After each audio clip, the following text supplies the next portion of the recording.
Welcome back to Let's Get Haunted with your hosts, Nat Strawn and Allie.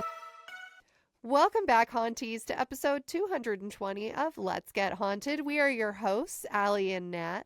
And if my voice sounds weird this episode, that's because I have the flu. So since I'm not going to be any help at all, really, I'm just kind of an emotional support gremlin at this point, I will just be coughing and blowing my nose disgustingly in the background. My mic is going to be muted on and off, but don't worry, guys. I know that the Haunties are very afraid of change. I will be here in the background making sure everything runs smoothly. But to accommodate the fact that I'm not speaking, we've got two very special guests on this week's episode. You know them. You love them. This is our second time having them on the show. Ed and Chris of Scared All the Time. Hi, Welcome hello. back. Hey, thanks for having Happy to us. be here. Yeah. Happy to help with whatever your issues are. Yeah, thank you. Thank you. This is really our time to shine. Our issues are innumerable. I guess this is like Does- usually Allie is like the forefront, I feel like, of information and entertainment, and now finally I can usurp her. Yay. This is your moment. Yeah. Kobe Miles went down. We have to usurp carefully though, because she is a gremlin, so she could freak at any moment. Yeah, And now she's putting on a blanket or a robe type thing. I have my doubts know. as to whether she'll actually be able to not interject during this. Like, I feel like she's gonna be like, wait, no, I just have to say something. I need to tell you about this thing that happened 10 years ago to me. That sounds like it's not relevant, but I promise it is. I just feel it. I know it's gonna be coming soon. I'm goodness. also wearing the t-shirt that you guys sent from, if you Oh, haven't shit. heard our, here, see? If you haven't Whoa, heard that's killer. the crossover episode we did on Scared All of the Time about the Bermuda Triangle, you gotta listen to that. I don't remember what episode of that it was, but we will link it in the show notes below, so you guys check that out. We had a grand old time, and then they were on our podcast talking about the Not Deer. So Not dear, yeah. Oh yeah, that's right. welcome the back. Not Deer. Third That was a lot of time. fun. We're very happy to be back. Very happy. I know. Ed, where did you get those T-shirts? We got them from the guy. The guy Oh we my talk God. about, right? You're right. I have to interject because I'm looking at the screen and I look so fucking scary. No, I yeah. just Our resident in the cryptid. background. Is there Yeah. a video component you've added since we were on last? Oh, yes. Oh my Oh, gosh. no. Yes. Where have you guys been? We didn't tell you. I'm in the so background, sorry. hopefully. Sorry, this is recorded. Wow, that's like assault. I'm so sorry. Sorry, we had zero consent going into this videoing. We can make it I did shower. audio only. Yeah, we can. if you Fine, I guys showered. will. No. It's all good. We can. It's all Fine. good. We can put cartoons over everyone's face if you'd Oh prefer. my gosh! Yeah, well, Chris, you usually have your background up and everything, so this is a Well, real I didn't know- exposure. I think on Riverside, I had to have Riverside Plus or something to add the Saw bathroom behind me, which Oh. was the original plan. Mhm. So this is just my slightly messy office / baby room Love that. behind We me. can so. punch in a background behind you if Please, you'd anything prefer. you guys want. Roll the dice. Let's see what comes up. It'll be September Oh, 11th. Oh wow, dealer's choice. It's gonna Yeah. be.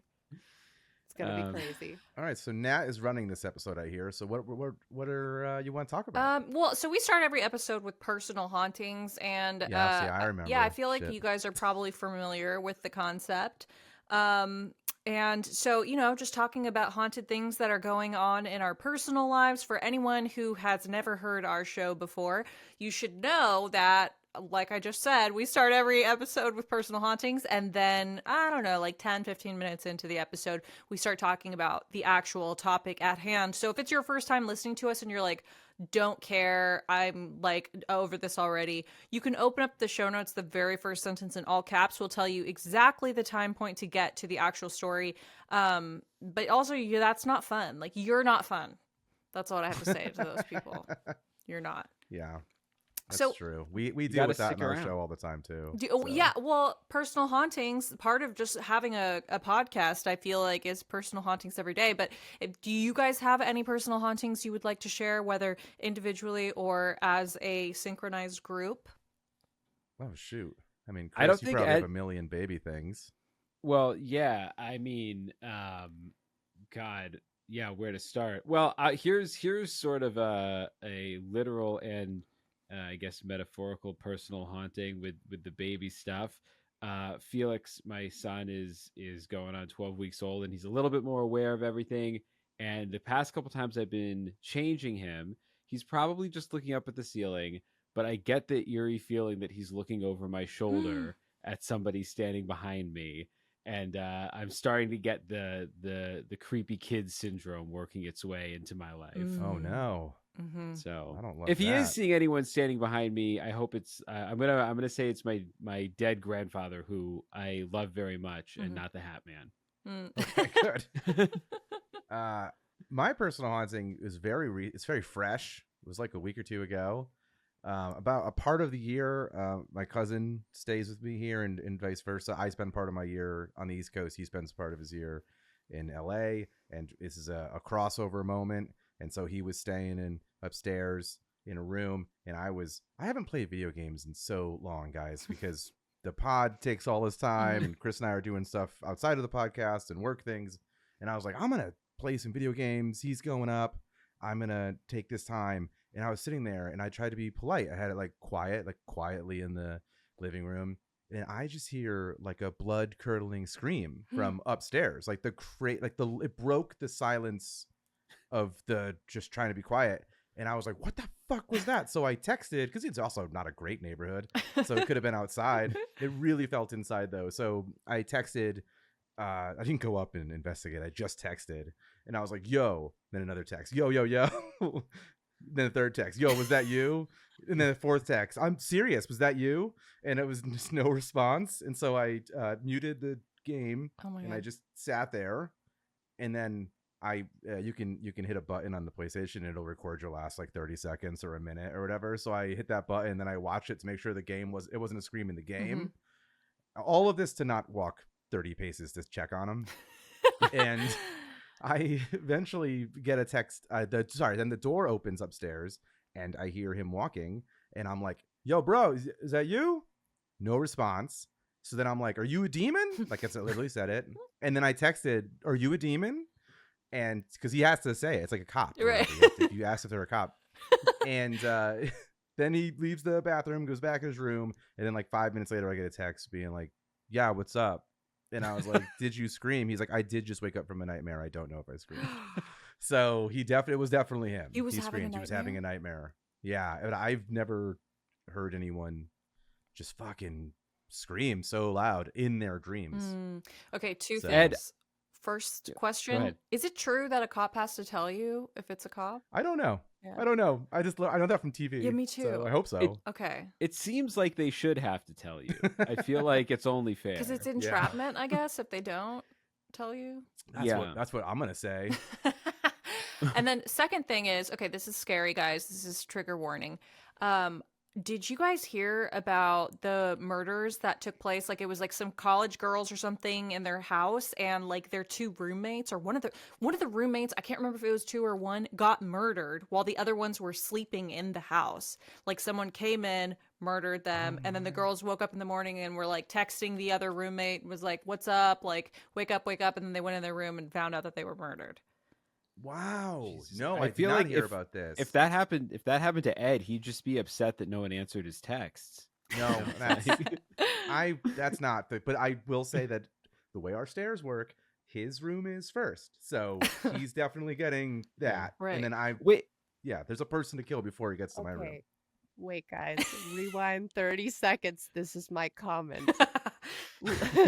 Leave you on red or leave you on dead? Oh shit! Wow, that was worth it. Wow. That was worth That is worth prolonging it. your flu symptoms. Thank you. and the gremlin retreats back to her hidey hole.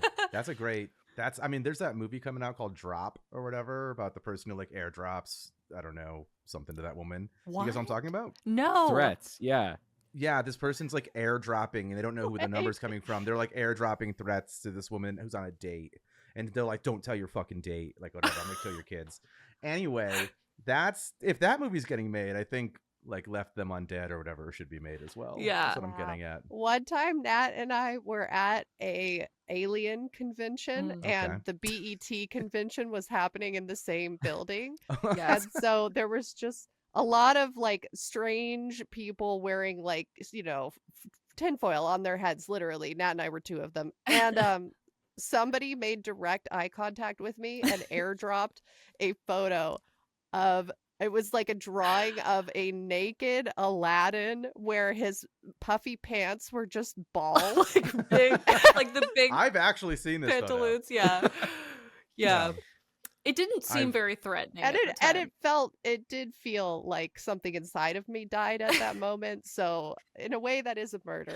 No, yeah, you do. You should probably switch to contacts only on airdrops. Oh. Well, now I think it is by default. I think that you have to turn it on if you want a stranger to send you some balls. Yeah, Ed, that's better. Ed, did you also have this photo airdropped to you? Is that how you saw it? No, but I was at a bar with Pat when some horrendous shit got airdropped to him when we were playing pool. That's how I'm like, you should change your settings, bro. What was it? It was just somebody holding their dick, but it was like everything about it was gross. It was like straight up porn. It was straight up. It was a straight up dick pic. Do you think yeah. it was like a creepy person who like it was their actual penis, or is it just someone fucking with you? Like, haha, Google a dick pic and send it to this guy. It's if it was Googled, they Googled a lot of parameters to make it seem legitimate and spontaneous. Like it wasn't the like location where we were in the background or anything of the picture. That would have actually been crazy. But it was Yeah. like it seemed like a personal picture. Okay. It didn't seem. We have to talk about this for at least 5 minutes because this is very interesting and this is a good personal haunting. Are you open to talking about this? I mean, there's not a lot more to the story, but I do have a great photo of it I won't share because they're a bit of a celebrity now. This person. What? Oh, I thought you meant the dick who had pic. it's like them holding their phone with it up, being like, "Oh no." Oh, wow, that's very cool. Okay, so I just need to know, like, how do you react in that situation? Like, did you feel scared? Were you like, it's like a scream type thing, like, oh, I gotta get out of here, or like, or were you just like, wow, this is kind of flattering, you know? No, I remember they were upset. I remember they were upset in a way that was it was upset in a way that they felt like violated. Mm. Not in like a fucking what the fuck, like just like a I didn't know that I opened myself up to whatever this is, you know. Yeah. Like that is how I think it. But they weren't like. I remember they looked around to be like, oh, but you can't. Right. Everyone's there is wearing clothes. You can't try and match the dick or whatever. You can't like Highlights magazine find the differences or whatever. Like it's so he just kind of looked around and was like, well, no one's smirking at us or whatever. And it was probably airdropped to a bunch of people at once, you know, but yeah, no, I remember they were upset, but not like in a, oh, I fucking hate dicks way, and just a, I don't like that this is part of our lives now. Yeah. That Yeah, you no, can- I think that's a very fair response Right. for anybody to have, feeling a little violated is- by Yeah. that. That's a scary concept, you know? I feel like that's could have been the start of the horror movie, the drop movie. Yeah, I think it's probably, maybe it was viral marketing. Oh, viral marketing for that person's penis. Viral marketing. Yeah. I was just about to say that. Yeah, viral marketing for that guy's dick. He's like, I'm back on the market, Oh my fellas God. and ladies, and all patrons of this bar. Check it out. Meet me in the alley if you're interested. I do agree that it is violating when you receive an unsolicited dick pic, but I also think it happens so often to women, at least, that we're kind of numb to it now. If Yeah. I get a weird dick pic, I just show Nat on the show. I'll Unfortunately. be And like, you- I don't know who this is, but like someone just texted me a dick pic. Here you go. So just texted from a unknown number. It's not. Yeah. Okay. Mhm. Sure. Wait, didn't you have some? I don't want. You can hopefully cut this if it's something you told me in person or if it's on the show. Didn't you mention on your show that like somebody from your work sent you some fucked up shit via text? That's Yeah. that's happened a couple times. Wow. It's usually when somebody is like going to be fired, like they've already done the worst things you can possibly think of, and so it's like they're going out with in style is how I imagine they're thinking of it in their heads. Like, you know, they've already shown up on meth and like thought that they were catching butterflies in the sky and then like Oh. tried, you know what I mean? Like the they're Reading weird Rainbow stuff. opening. I guess it's better than shooting up the office. Oh, for sure. Yeah. just shoot me a dick pic any day if that's the alternative, you know? Wow. Yeah, Jesus, wow. But still, no, completely inappropriate. But Yeah, God no, damn. really don't love it, obviously, No. but Well, I do you know, wonder what if it, because I've never, my phone is unmolested in that way. I've never gotten an unsolicited dick pic airdropped or paying for SMS fees text message. I like fees still apply, by the way. I don't understand those commercials. Does anyone still? Anyway, I'm like, who the fuck is paying? By I got one text left. Like, okay, this is Attack the Block. Anyway, I've never gotten it, so I do wonder if people know it's a lady's number. Yeah, I mean, it's a good question. It's a fair question. I don't have the answers. Oh no, I've never sent an unsolicited genitalia pic to anybody, so I Not me think it's either. just, you know, you can't get into the mind of a not deer. You can't get into the mind of a goblin. You can't get into the mind of a guy that just randomly drive-bys his dick to you. That's true. Wow. True, drive-by fruiting, dude. Yay! Ooh, ooh. It's Nat. I have a little bit of like Sigma jaw going on right now. And I think it's because I grind my teeth at night. Yes, I am on my grind 24/7, trying to get that bread, keeping it 100. If you know, you know. Now, the problem with grinding in your sleep and clenching your teeth is that sometimes it gives you more than just a Sigma jaw. I don't have dental insurance. Yes, I have a Chanel bag with a Skull Panda plushie on it. No, I don't have dental insurance, which is why I'm so glad that we partnered with REMI. Listen up, if you are part of those 30% of Americans who grind their teeth, then your smile will need protection. And there's no better solution than REMI's custom fit night guard, because a custom fit night guard is the best way to protect your teeth. Now here's where the I have no dental insurance comes into play. REMI is 80% less than the dentist and way easier. Here's how it works. You get a cute little box for REMI. You take the clay, you're gonna put some of it in the bottom part of the tray and then some of it in the top part of the tray, and then you put the tray in your mouth. You look at some reels for a few minutes while it's drying. Then you take it out of your mouth, you send it to REMI in this like pre-addressed bag. I don't know, I guess they have someone there who just like does some magic and sends you back a night guard. But guess what? REMI is so confident that you're going to get a perfect fit that they offer a 45-night perfect fit guarantee or your money back. No waiting rooms, no overpriced bills, just a better way to protect your teeth while you sleep. Try REMI risk-free at shopremi.com/haunted and use my code HAUNTED to get up to 50% off your night guard at checkout. That's 50% off at REMI.com/haunted with code HAUNTED. Thank you, REMI, for sponsoring this episode. Yeah. Well, speaking of that, I don't have a segue to go into this story, guys, but this is a crazy story, and I'm kind of scared because I thought Allie was gonna like pull her weight on this one, because I was like, I'll just type a bunch of stuff that doesn't make sense and then give it to Allie. She spins the wheels, she spits it back out with some commentary. Now it makes sense, and then I edit what she said into like before what I said, you know what I mean? And now that she's down for the count, I am feeling scared all the time during this episode. Shit. So Thank you for that. let's get started here. Are you guys ready? Yeah. Let's do it. Okay. Imagine a man who never ages, whose origins are shrouded in mystery, and who is an expert in talents spanning from alchemy to music.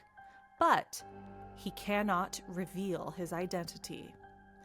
He was said to be fluent in every single European language and other languages from all over the world, but nobody knew where he was from. He appeared to be around 45 years old, but would not ever give up his real age. He was said to sing, compose, and play the violin so well that he could be a famous musician, and yet nobody had ever seen him before. He was present for every major event spanning over 200 years. How could that even be possible? He was a man who dined with kings, charmed courtesans, and was whispered to possess the secret to eternal life. This is the enigma of Count Saint Germain. Welcome to Let's Get Haunted, where we delve into the strange, the supernatural, and the downright unbelievable in a well-researched yet easy-to-digest shitpost format for those who suffer from severe brain rot, ADHD, and other diseases of the mind. On today's episode, we will unravel the life of a man who defied time itself. I'm speaking, of course, of the immortal Count Saint Germain. But first, I want to give a very special shout out to user on Reddit, Erudryath. I don't know if that's a real language or not, because they were the person who shared this idea for the episode topic. Y'all, have you guys ever heard of the Immortal Count of Saint Germain? I have, but not in a way that would be helpful at all in this episode. What does that mean? Well, Elaborate. It means that I think, and it will likely come up in your research, I think this is a person who might have been alive for a long time. The Immortal gives it away. But then I think that someone said that it looks like Kevin Pollak, the actor Kevin Pollak. Who the fuck is that? Kevin Pollak? Hold on, let me look. Oh, so it didn't come up in your research. Okay. Who's Kevin Pollak? Well, Kevin Pollak is an actor who, what am I going to say? Willow. I'm trying to think of things he's in, and no one's seen them. Like Willow. He's in, like an eternal everyman kind of actor. He was in Willow Smith's music video? No. He's in the show Wait, Willow. this guy, I kind of recognize him, but barely. Yeah. He's in I don't recognize Unusual him. Suspects, I think. He's in one of my favorite movies that I've already forgotten the name of, where the kids lock their parents in the house arrest. Is it house arrest? Where they lock their parents in the basement because they're getting a divorce. He's like, you're gonna be down here until you don't get a divorce. What? But Very wait, fun movie. hang on a second, Ed. How do you think Kevin Pollak is the eternal Saint Germain? No, apparently. Oh. I don't know. Maybe. I thought this was going to be a Nick Cage thing. I think this is an old thing, and I think if there's photos of Saint Germain or whatever, apparently it looks enough like him that people have said, is he? Okay. Look, we're getting into this real early in the episode, Chris. You can't grill me. We haven't even heard about this. This is guy. crazy because I'm looking at the guy's picture that I'm going to talk about right now, and he does sort of look like Kevin Pollak, I guess, but like Kevin Pollak sort of looks like everyone, right? Like that's his whole thing, is like he could be anyone. Maybe, yeah. Okay. I don't know. All right, let's start. Hold on, I'm gonna look That's this. all guy. I know. We can start over if you want. No. We're going to keep going. We're going to start with segment 1, the mysterious origins. The man we call Count Saint Germain first appeared in the European courts in the mid-18th century, but his true origins, completely unknown. Some say he was the son of Prince Francis II Rákóczi of Transylvania, although there's no concrete evidence to support this claim. In fact, when he arrived in Schleswig, Denmark in 1779, he told Prince Charles of Hesse-Kassel, modern-day Germany, that he was only 88 years old, which would have placed his birth at around 1691, but he only appeared to be 45 years old. So was he lying? Or was he timeless? Now, maybe it's Maybelline. maybe it's Maybelline. Isn't Saint Germain an alcohol, or am I misremembering? No, it that's what I was thinking of. Yeah. Yeah. I think it's like a syrup. It's also like a really Oh. cute little neighborhood in Paris, but I didn't want to say that because that just sounds really like out of touch and unrelatable, doesn't it? Come on. You ride horses. How is it? That guy does have Pollock eyes. Yeah, so do you guys Oh, want that to is- describe this picture to the people who are listening to this podcast that are left still listening? No, we're going to cut out all the bad stuff, right? So, Well, I mean, Yeah, Chris, imagine give it away. Do it. I was gonna say imagine the photo of Aladdin with balls for pants is earlier, and now imagine a man who looks nothing like that. It's an old timey black and white engraving of a man with the kind of old timey curly white hair, and he's got kind of Kevin Pollak-y eyes. So if you picture the actor Kevin Pollak, Guys, he has kind of Kevin Pollak-y eyes and nose and a very fancy dress shirt on. here's a question for the audience. Does everyone remember Face Swap? There was like that Face Swap app Yeah, with the hole where you could in take face. the hole in the face. Yeah. This looks like if someone took George Washington from the dollar bill and then face swapped him with like how you would describe Jeffrey Bezos to someone. Like, and just put like Jeffrey Bezos's face in there with like Kevin Pollak eyes. If I you kinda see told that. Chat GPT to generate a photo of Mozart on Ozempic, that's what they would generate. God, Yeah. what an eye of the beholder thing. We all saw the craziest, most different things. I've actually never heard somebody refer to Jeff Bezos as Jeffrey Bezos either, and so that was amusing. Oh, I don't know. Is that not his full name? I don't know. That was amusing. Okay, well, this guy is fucking weird because if you go to the Wikipedia for him, which to us on this podcast is like, might as well be like the fucking Bible, you know, like that is the truth, you know, and it just says he was born in 1691 or 1712, which I've never seen on a Wikipedia. That's a huge gulf of like years. Right. Can you repeat that? What was the year? If you go to the Wikipedia for Count Yeah. Saint Germain, it says born 1691 or 1712. Yeah, that's enormous. That's like difference. 20 years. Yeah, it's a lot. It's weird. That's what I'm saying. This is so weird. And his birth year isn't like the only mystery about him. Saint Germain was known to use multiple aliases. He claimed that he was educated by the Grand Duke of Tuscany, and he was fluent in several languages, including Latin, Greek, Arabic, and Chinese. He was also a composer and a violinist.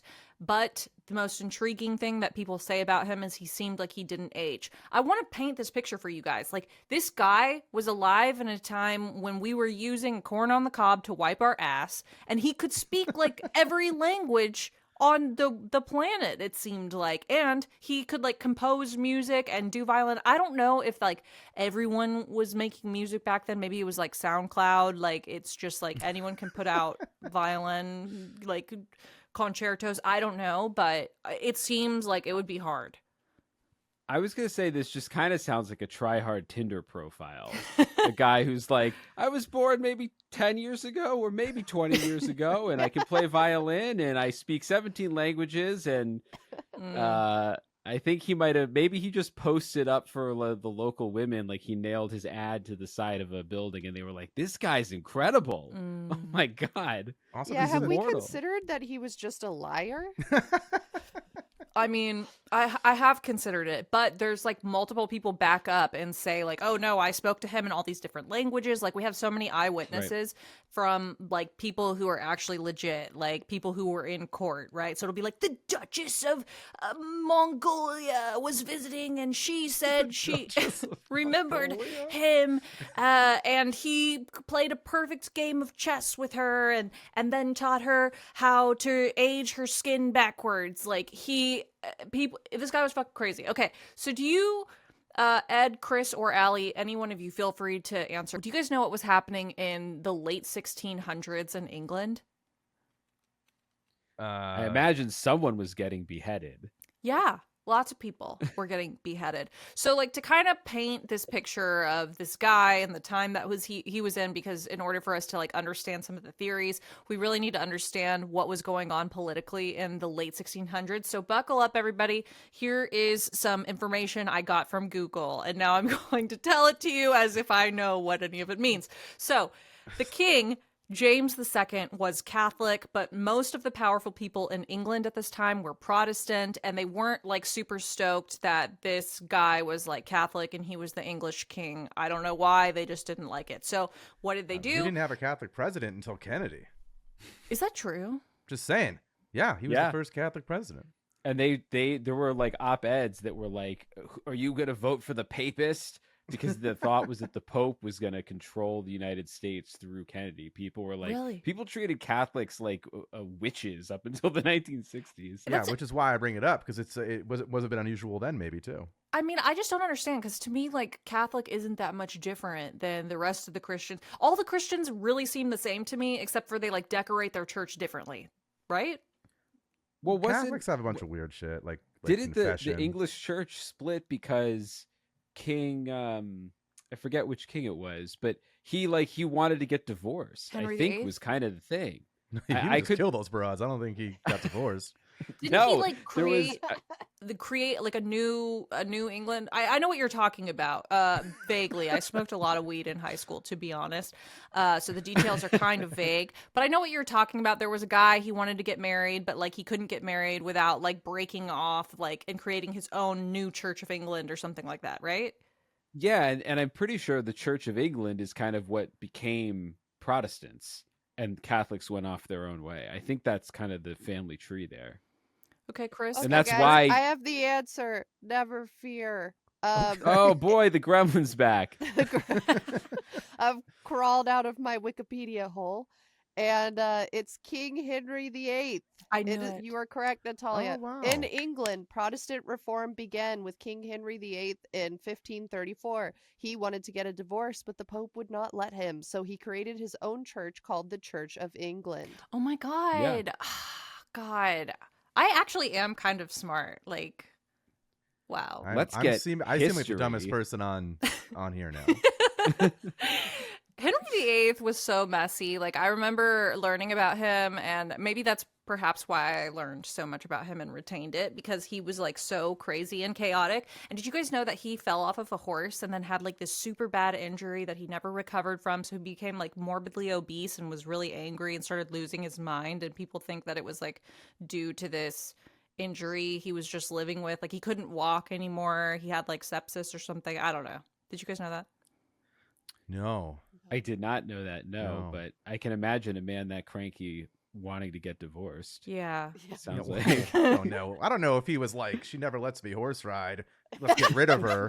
And then it was like a monkey's paw situation by being by virtue of having the divorce. Now it'll sign riding his horse, and that's what did him in. Mhm. Yeah. You know, I don't grass know. is always greener. Well, anyways, King James, they kick him off the throne, and then William and Mary, who are his Protestant daughter and her husband, they get the crown instead. And so everyone's like, the problem's solved, right? But nope. It's not solved. There were some people who really didn't like this. They were called the Jacobites, and those were the people who really wanted King James back on the throne. So now we're going to fast forward 50 years, and the Jacobite cause is still being pushed forward.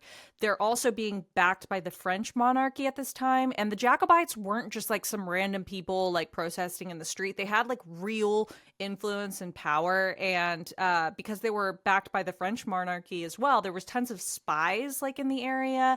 And in 1745 there was this Jacobite rising led by Bonnie Prince Charlie, which is a real name, and it wasn't it was a full-scale battle, and the Jacobites were doing this all over England. They were, marching armies, capturing cities. Like, it was war. It was straight up war. Like, thousands of people were dying. So, to recap for all of us intellectually stunted individuals, the Jacobites were super triggered that their favorite royal family got ousted from the throne, and so then they started, like, causing wars and stuff. And then there was this whole conversation about divine right to the throne versus blood lineage, which is kind of like the conversation we have now about, like, Nepo babies versus talent, if you think about it, right? Write a think piece on that, Vice. I don't have A time. prince is Vice. kind of the ultimate Nepo baby. Yeah. I would say. Well, That's- yeah, that's technically, good. yeah. Yeah. Yeah, but that's what they were arguing about. It was like some people were like, no, there's like a divine right to the throne. Like, God chooses the person who's on the throne. It's about the talent, essentially. And then someone else was like, no, it's like the blood, the lineage. Like, they must be birthed like as part of the royal family. So, yeah, I don't know. Look, I was trying to do some big brain stuff. Clearly, it's not working out. All right, let me. No, it So worked wait, great. but It wait, worked but wait. great. Which side of this was Saint Germain on? He's not even in the story. He's yet. not in the story yeah, is he- yet. Okay, this is We're called. learning okay. about the history of. I gotcha. This is okay. called- I didn't know if he was around for all this. He's immortal, so I thought maybe he'd witnessed all of this. What's another descriptive word for not foreshadowing, forecasting? What am I doing right now? It's like a literary device. You're contextualizing the time in which our story is about to take place. She's done it There it again. She's There it risen from the grave to do it again. Pretty What good. if I am an immortal Count Saint Germain, and you just think I'm super sick all the time, Natalia, but actually it's a miracle that I'm still kicking because I'm 2,000 years old. Honestly, it would make Wow. so much sense. Allie is fluent in every language on earth that It's not true. at least No. two that we big know of. mid-episode twist. Yeah, We didn't see this coming. she does Yeah. seem to know That is everything. the outfit of a person who lives forever. Or at least an outfit of someone who dances like no one's watching. Okay, I'm gonna put some more pictures This is in the here. outfit of a bog witch who is outside your window at night. Yeah, that's how you caught that cold. Girl, go home and go to 100%. sleep. Stop creeping. It is kind of weird that like Allie has the flu, and not once did anyone of us think like, well, actually, this you guys didn't know about this, but not once did I think like, no, you should just rest and like let me do this without you. Like it never came to my mind ever. Like it's like not even an option. I was like, so when can you do it? Can you do it tomorrow? I think that's your mom brain where you're like, I don't get any days off. I have to raise this person, Who's like, whether I'm sick or not. who's Roger Klotz? I'm sorry, is there another person? Is this a signal chat? No, Is someone else in here we don't know about? No, Someone this is in the document. Someone's updating in the document, and they said, "Does he look like Roger Klotz to anyone from Doug?" Oh, To I anyone love else. Doug. He had does. a long, Wait, he had a big nose, Roger Klotz. I feel like. Allie, was this your Oh, Roger comment? was He the does. bad guy. How do you guys know That his was last me- name? that the was full me name? like 40 minutes ago. Prior to the Gremlin episode even sneaking around beginning. behind the That is when- scenes, I mean, making it's- comments. Yeah, he doesn't. I don't know. Maybe. I don't know. I think he does. he kind of but looks like if Roger Klotz and Skeeter had a baby. Oh, Wow, yeah. you guys, He's all Yeah, the he does. Oh, you guys. and he's sitting. Patty Mayonnaise's dad was in a wheelchair. How does Ed know so much about everyone? This is so I don't know crazy all- to me. Like he I'm knew fucking immortal, girl. Jeffrey Bezos. Ooh, yeah. This episode is sponsored by BetterHelp. Therapy has gotten me through the worst parts of my life and also the best parts of my life. I got horse stuff going on, and so I'm just happy as a clam, and I'm like, when is it all gonna fall apart? And that's not healthy either. What I like about BetterHelp is that it's literally online. And BetterHelp has over 10 years of experience matching people with the right therapist from their diverse network of more than 30,000 licensed therapists with a wide range of specialties. So if you match with a therapist and you're like, hey, they seem like they don't know that much about horses, and that triggers you, you can switch therapists. And because it's fully online, it is affordable. Once again, do I have a horse? Yes. Do I have good insurance? No. Maybe something else I should look into for therapy. Girl, we're in this together, okay? We're all better with BetterHelp. Visit betterhelp.com/gethaunted to get 10% off of your first month. That's BetterHelp. HELP.com/gethaunted. Boom chicka bow bow. And now back to your regularly scheduled haunting. Gross. The slurp was wrong. I'm sorry. Okay, so I was looking up pictures of the Jacobite versus like England things or whatever, and I found this oil painting that I'm showing you guys. But then I also found that there's like Jacobite versus England reenactments that happen all the time. And I also included some of those pictures. And then it got me like thinking about reenactments in general. And I want to know your guys' opinion on that. You know, when there's like World War II reenactments, do you think the people who choose to dress up as the Nazis are like kind of weird, or is it fine? I don't love it. There's a great episode of Peep Show where they have this thing where they, yeah. I will say I grew up in central Pennsylvania, and they shot the movie Gettysburg in Gettysburg, which is about an hour and a half from where I lived. And a lot of my high school teachers and like gym coaches and stuff were Civil War reenactors. Whoa. But they never talked about which side they were reenacting, which makes me think they may have had The some Confederacy? qualms about potentially portraying the South. If that's, I don't know if you pick a side and then only play that side. If or I you... ran it, I think it should be lottery. It should be like, you Yeah. know what I mean? It's like, oh, I chose 24. What do I? Yeah, you're gray coat, you piece of shit. Right. Get out of here. Right. Yeah. You know, otherwise you'd cast aspersions on the people who were like, gray for me only again. Yeah, when I was younger, I always wanted to dress up as one of the like Nazi zombies from Call of Duty. Thank God I never did it, because that would not have been well received at all. But I thought, I was When you like, this said is the younger, best you mean for Halloween Halloween? costume. Okay. Not just like for fun.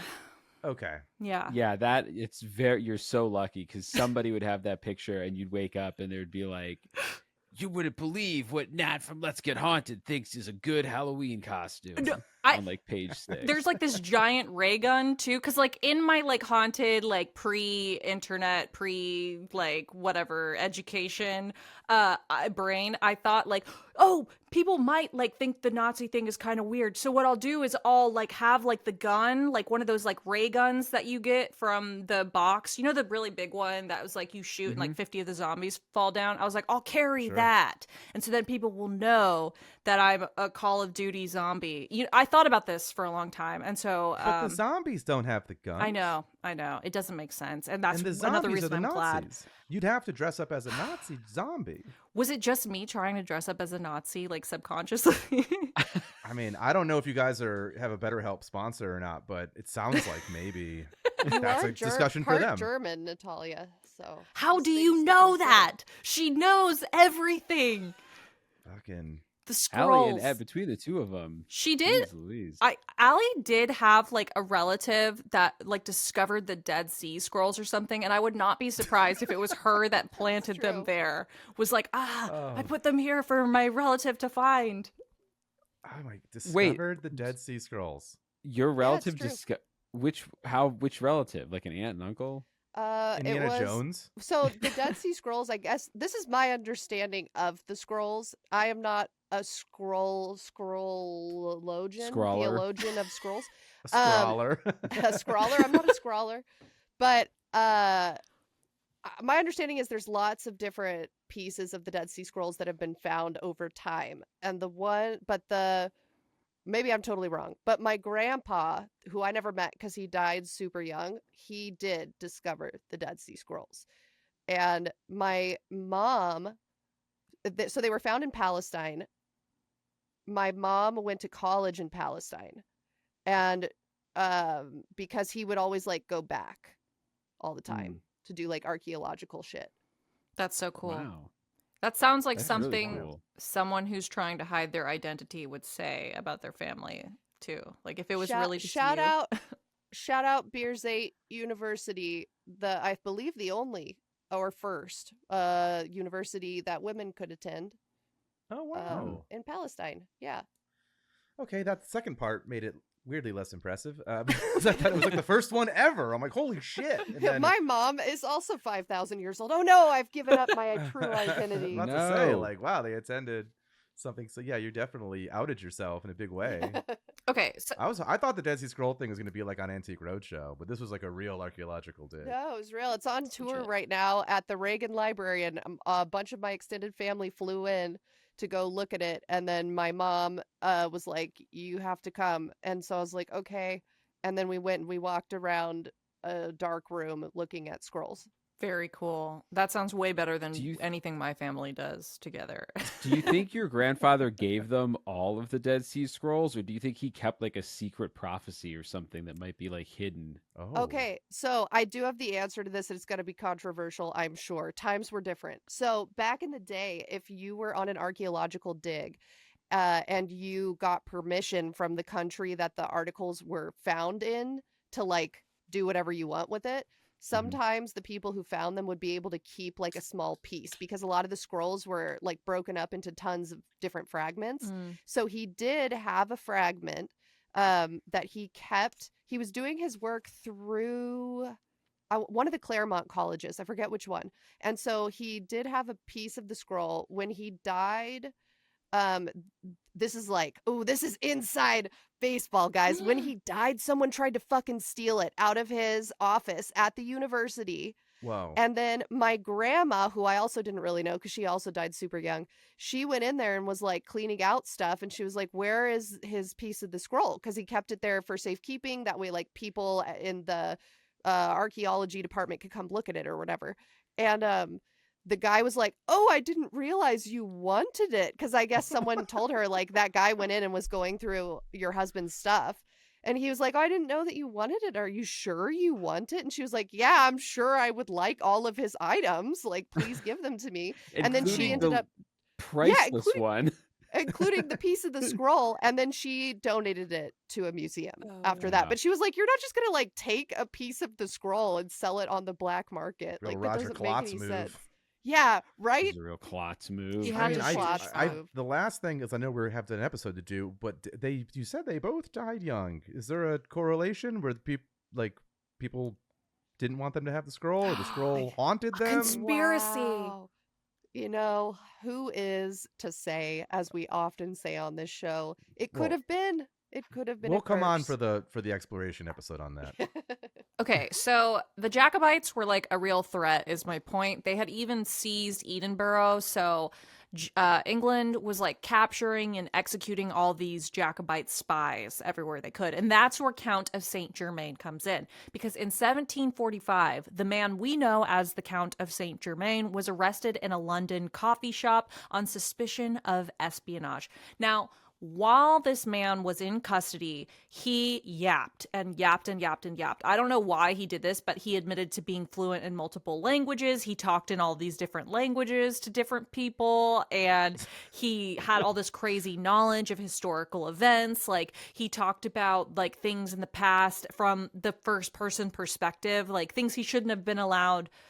He shouldn't have been alive to witness. Like, he was talking about, the Passion of the Christ, not the movie, but like the actual, like when Christ was crucified. Shouldn't be alive to witness that on either side of the equation. Yeah, no, he was talking about Mel Gibson's Passion of the Christ Yeah. in first person. He was a time traveler. But yeah, he was talking about all Went this to the stuff. first female college. But he refused to disclose his origins or his real name, and his captors like found him really peculiar. But in spite of all of this stuff he just told him, which honestly it really is giving spy, because like why the fuck would you tell people that? I don't know. They just let him go. It was like he had charmed his way out of jail. Wow, vampire shit. That's one of the Yeah. theories, vampire wave shit. the So hand. obviously, word gets out about this man who can speak every language, who has been all over the world to learn these different languages, who talked his way out of prison after being held for being a spy. Like, that did not happen for people.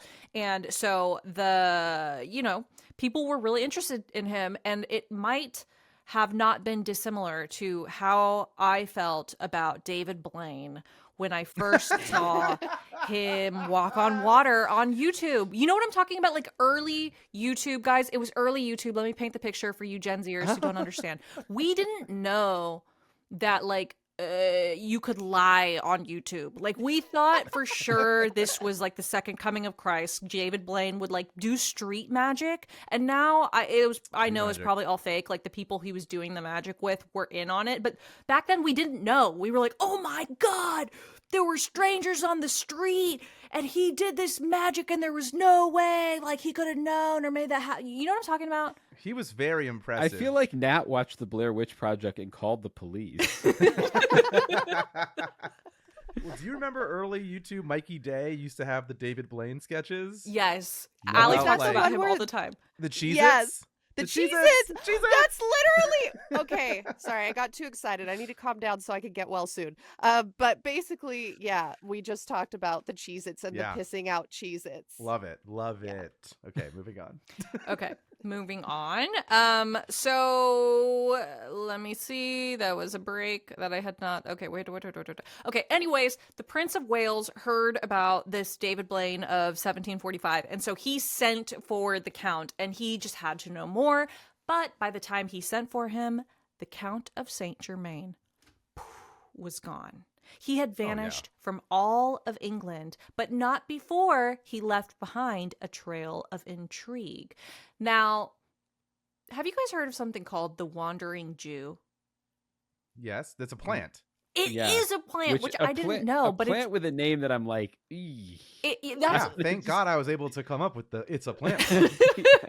No, okay. So I was looking into this because I was like, Wandering Jew, like that doesn't sound great. I don't know what this is No. going to be. But apparently in 1745, there was like this haunted tale of this immortal man who many people knew as the Wandering Jew. Now, the the backstory to this wandering Jew. I'm gonna quit saying wandering Jew because I feel like that. I think it's a WJ. Yeah, let's just say the WJ. This is from Wikipedia. WJ. The WJ, occasionally referred to as the Eternal Jew, which is an anti-Semitic translation from a German saying, is a mythical immortal man whose legend began to spread in Europe in the 13th century. In the original legend, a Jew who had taunted Jesus on the way to the crucifixion was then cursed to walk the earth until the second coming. The exact nature of the wanderer's indiscretion varies in different versions of the tale, as do aspects of his character. Sometimes he's said to be a shoemaker or other tradesman, but sometimes he is the doorman at the estate of Pontius Pilate. So basically, back during the Crusades. Pontius Pilate. Pontius? And I will never forget, because one Christmas, my church that I grew up in was doing a like musical, but with adults, not with kids, so it wasn't cute. And there was this one lady, and she ran the whole thing. She came in and she was like, "I'm gonna overhaul the choir department." And she gave herself a solo every 5 minutes that Christmas. And that's why I will not forget, because she kept going, "And then Pontius Pilate said," and it just went on and on and on and on. And so that's how I know it's Pontius. That's me, Core. If I was that lady, I would for sure do that. But you guys wait, watch who's Righteous Pontius? Gemstones? Yes. One of the kids is named Pontius, the skateboard piece of shit kid. Who is Pontius Pilate in the lore of Jesus? Chris? Please let us know. He's the judge in the case against Christ. So he's the one who sent him to get crucified? Yeah, and he has the famous washing of the hands, where he washes his hands of having to have made the decision. He was a man in power without the courage to use it, apparently. So he wanted to be just free of having to make the choice. So wait, is that where we get the saying "washing your hands of something"? I believe so. Yeah. Could be. Whoa. Okay. Or maybe he had it at the time, and he was like, "I gotta wash my hands of this," and some literal Amelia Bedelia type was like, "Here." I love Amelia Bedelia. So good. Okay, yeah. So basically, back during the Crusades, the Western soldiers who were returning from the East had brought back legends that they learned while they were abroad. One of these legends that they talked about was the story of the WJ, as we have been talking about. And according to the lore, it was like as Jesus was carrying his cross during the crucifixion, he collapsed out of exhaustion. And there, according to the lore, was this Jewish man on the sidelines, I guess, just like watching this happen. His name was Cartophilus, and he teased Jesus, and he was like, "You stop resting," essentially. And then Jesus, pussy, pick up that goddamn cross. Do you even lift, bro? Yeah, bro. What station is this? The fucking take five? Legs. Station The take leg. 5? It's the leg station, bro. Yeah. I mean, it is one Jewish guy yelling at another Jewish guy. I don't know why this guy is being identified as the only Jewish guy in the I was room, about but to say, I'm pretty sure everybody was Jewish. Were they not? if you weren't Roman. yeah, it was Roman or Jewish, I think. Well, anyways, so then Jesus clapped back to this guy, and he goes, quote, "I shall go and I will rest, but you shall not rest until I return." And everyone was like, "Wait, but not the 3 days later. He didn't rest for long. But that's not even the return he's talking about." I think he... Well, go ahead, Chris. I was just gonna say, if you're Jewish, you're still waiting on the return. So this guy being the WJ would still be waiting on the return of Christ. What does that mean? I don't understand. Well, that's why I said there's two. Yeah. Yeah. So Christians believe that Jesus died and rose on the third day in Easter, yeah. And in the Jewish faith, it's he existed, but now they're waiting for him to come back. I believe that's the difference, right? Natalia, your husband is Jewish. I know, Why do you not ask him these questions? No, I was just about to say, I need to explain my case. Okay, I was raised Christian. My husband is a literal Jewish man. He wears a Star of David and has a Star of David tattooed on him. He does not know shit about being Jewish. Seems like a little superlative at that point. Yeah. He doesn't know anything about being Jewish, though. It's time for Hanukkah. Is he wandering right now? Is that why he's not on camera with you? In which case, he was born to do it, I guess. He's the wandering. Okay, hold on. Is that what the song by is it Molly Hatchet that's like, Lord, I was born a rambling man? You guys know what I'm talking about? Maybe. Doodle doo. You don't know that Originally, song? the lyrics were, I was know born the a song. wandering Jew. I know the song. I just don't think there's a correlation. Someone was like, I think it's about that. No, I thought you were going to be like, you know that song, I Would Walk 500 Miles? I would- It's about... Oh, that one too. That one too. You can't just have any song about moving about be about this. I'm sorry, but like there needs to be a TikTok trend of like people being the wandering Jew to I would walk 5,000 miles. I feel like that could really do it. So according to the legend, like after this, Jesus said this like sort of like thinly veiled threat to this guy that was like taunting him on the sidelines. People were just like, oh, okay, you know, he's saying, oh, I'm gonna go die, but you're gonna have to not be able to whatever, fuck all this. Okay, hold on, I don't know why I just said that. Let me think about what I'm trying to say. He right got now. thinnered. He got a version of thinnered. So is the Jesus was WJ being Count of messy Saint right Germain? here. No, I'm saying that Jesus may have cursed Cartophilus to be a wandering Jew, according to the thing, because one of his last actions on this earth was to curse somebody.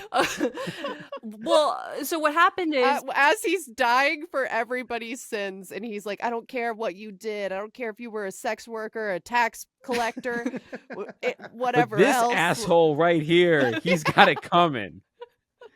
well, according to the legend, years turn into decades, and Cartophilus's whole family, they all age, they all die, whatever, but he never ages. He stays young forever, and eventually he's lost to history. Was that because he was a legend? Was that because we lost track of him? I don't know, but that's where the legend comes from. Is some people think that Cartophilus is like immortal and is now wandering the world, I guess. And the reason people talk about this is because the legend of Cartophilus starts like coming back up, because in 1228 there was this Armenian bishop who was dining with a man who called himself Cartophilus, and this man was speaking about history as if he had lived it and then just disappeared. And so of course the Armenian bishop was like, that was fucking crazy. Pretty sure I just met the WJ. I need to tell people about it. And then Didn't even ask for a selfie. I'm such a fucking idiot. and then centuries afterwards, this Cartophilus man was allegedly spotted across the Middle East. And it seemed like every time there was a sighting of him, he was moving west, like across the globe.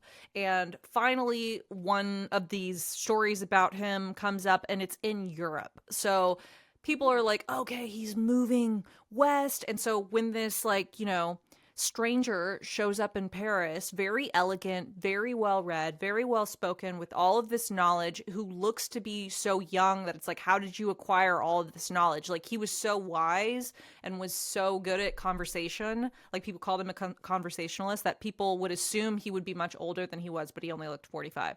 Now, how much can you actually learn by 45? I don't know. Maybe you can learn that much. I'm running out of time. So Especially see. back then, though, I feel like 45 was kind of old. Right. Like you were well into your middle age by then, your midlife. There's you're in your middle life now. I think back then you're in 3/4 life. people always Three-quarter talk about life, this on yeah. Reddit. They're like, actually, people used to live until their 70s and 80s back then too. It's just that people died so young, and so then when you take the average of their deaths, Allie, I'm sure she knows. Oh, it's Natalia, probably you because did not read that on Reddit. I told you that on an episode of the show, and you got so mad, and you made the whole show stop so that you could think about it. Wait, I yes, did? that is Yeah. allegedly. It sounds allegedly right. What you the just said truth. sounds right. It sounds like people were having 13, 14, 15 kids in hopes that like 4 would survive. And so if you average in all these babies, Mhm. yeah, you'd get a lower number. Yeah. That makes sense. But fuck it. I don't care about 80-year-olds from back then. I only want to hear about the 12-year-old factory workers. But I'm just saying that it's like at 14, I'd be surprised that he has all this knowledge. But at 45, even now, if you have knowledge, I'm kind of like, well, I mean, we've all been here. We picked some things up. Ooh, ooh, ooh, ooh. Do you guys ever wonder like what mosquitoes are thinking? Like, do you think when they're buzzing around, they're like, bzzz, they're really just like, Oh my god, it's a crazy day today. I have to get to work. I'm super busy and I can't find the window to get out of here. Oh my god, this is so stressful. Oh look, dude, somebody's sleeping right there. Hey, I just gotta tell you that I'm really stressed out right now. and you just hear like, bzzz. Frankly, I don't give a what the mosquitoes are upset about, which is why I'm so excited this episode is sponsored by BZIGO. Introducing this episode's sponsor, BZIGO Iris, your smart home mosquito detector. In a world where AI drives cars and automates homes, we still struggle to track down a single mosquito. That changes right now with BZIGO Iris, the first AI-powered mosquito detector, revolutionizing pest control. BZIGO Iris is a cutting-edge device that uses computer vision and AI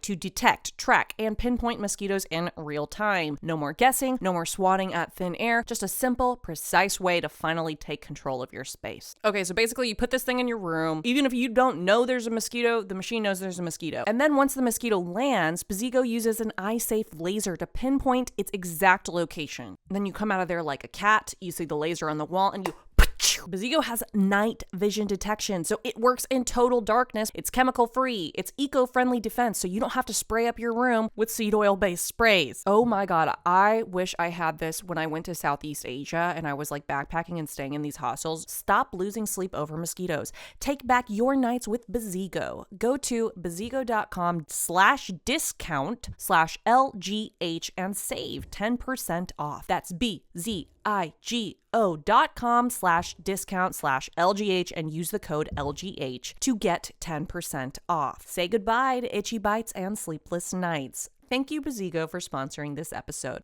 I know that I'll get there one day. I know that it just takes time.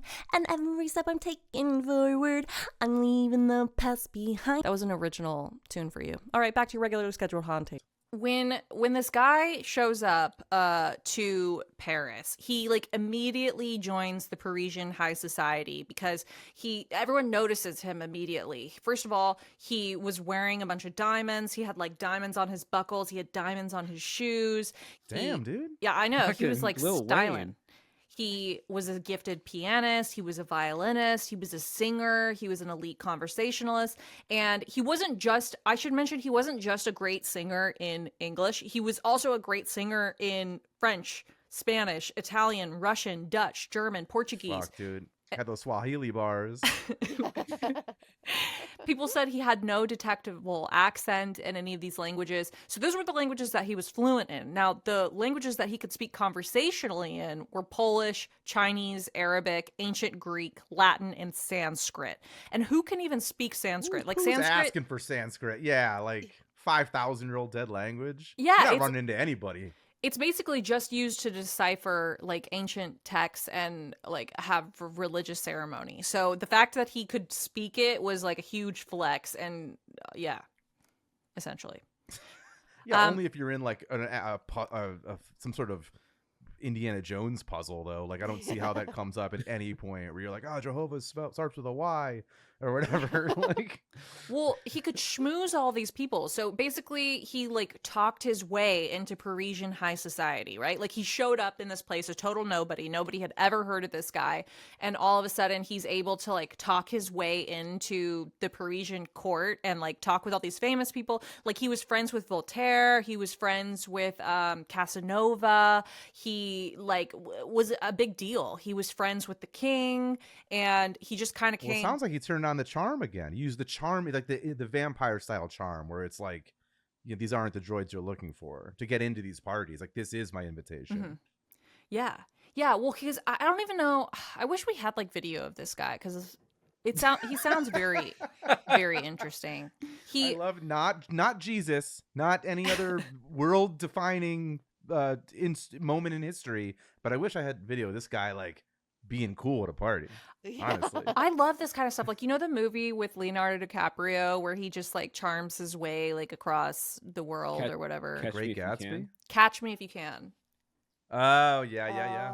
I love like great movie. That kind of genre. Also, Ocean's 11 is like that. What do you call that? Where like people are just like RIZZ factor. Well, Rude. it's kind of like a caper. I mean, Ocean's 11 is more of like a caper movie or a heist movie than Catch Me If You Can, which I don't know if you guys ever heard, but the guy who said Catch Me If You Can happened to him.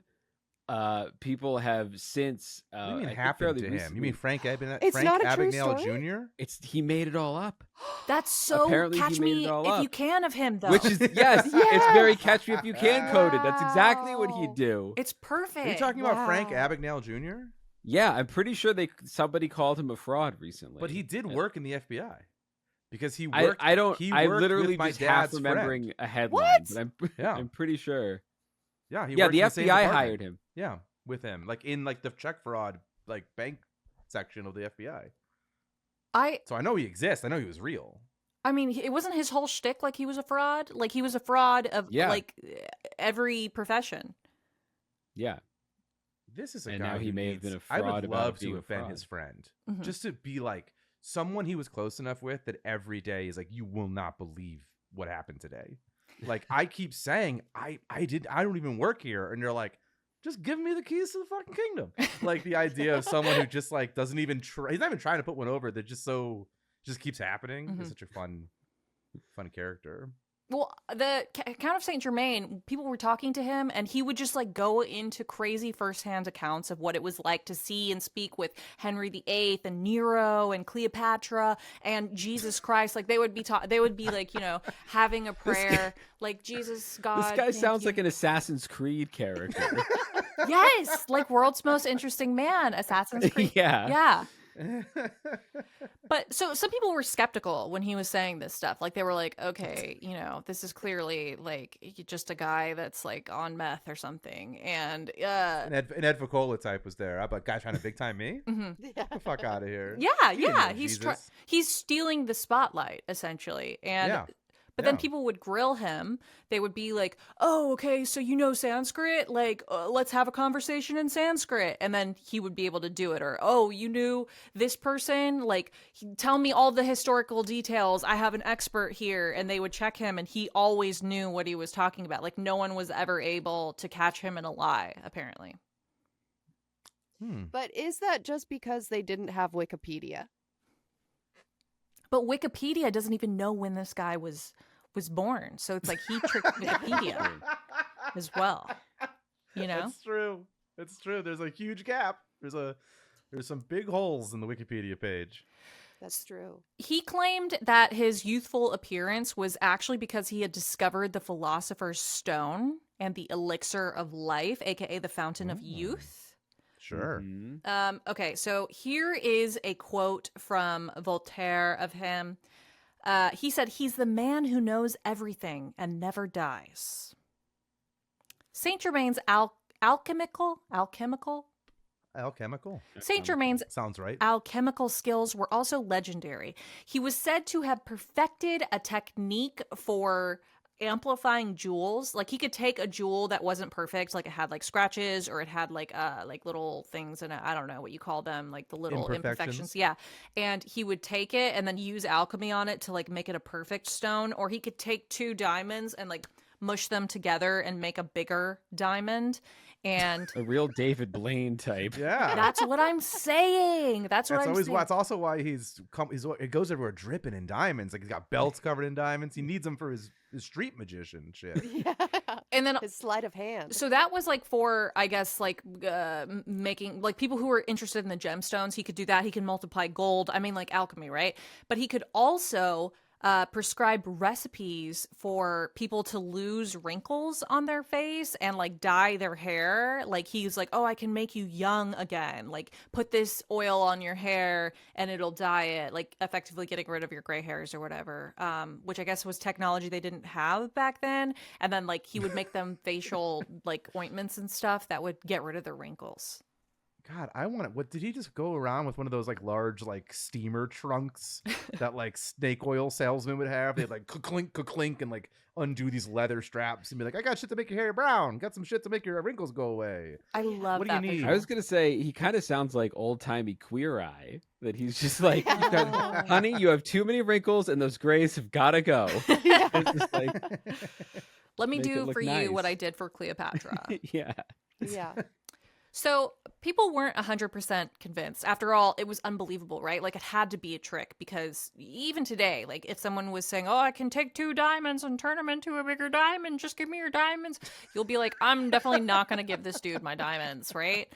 So people, they were really interested in him, but people didn't quite trust him. And there was like this famous mime at the time who was doing this routine where he was pretending to be the Count of Saint Germain, and like the bit was that he was the Count of Saint Germain, like advising Jesus, and people thought it was like really funny at the time. But it kind of shows you like he was infamous in a way. Like everyone was talking about him, but we didn't know if he was a fraud or not, because how could you? Like he was like, "Oh, Jesus, just actually didn't wear sandals. He wore leather shoes." And it's like, who can verify that? Jesus actually said I was really cool. He said Yeah. he said if it had been up to him, I could have been one of the apostles. He said he would have given it to me, but Yeah. you It's wouldn't interesting know that the one guy who burned him, the mime, is the one person who doesn't speak. Is like Yeah. guy who's like, "Fuck you guys," speaks all the languages. I don't need to speak any languages to Wow. fucking show you're an idiot. Oh, that's deep. Yeah. 5D. Got That his is Jess. the ass. ultimate burn, though. If a mime burns you, you need to just pack up and move. I Yeah. feel like there's no coming back from that. It's like the least cool person I could ever think of as a mime. All right. Next point. Okay, so people were like, maybe this guy's a fraud. But then there was this woman that we call the Countess, and she actually gave a testimony that like made people believe he was telling the truth. So there was this one evening in Paris, the Countess von Georgi was surprised because she sees the face of Count Saint Germain, and she recognized him from 50 years earlier in Venice, Italy. And she asks the Count, she's like, "Oh my God, you must have a father or a grandfather that lived in Venice, Italy, because I dated them and like you look exactly like them." And then he gets this sly smile on his face and he's like, "No, madam, it was I who had the honor."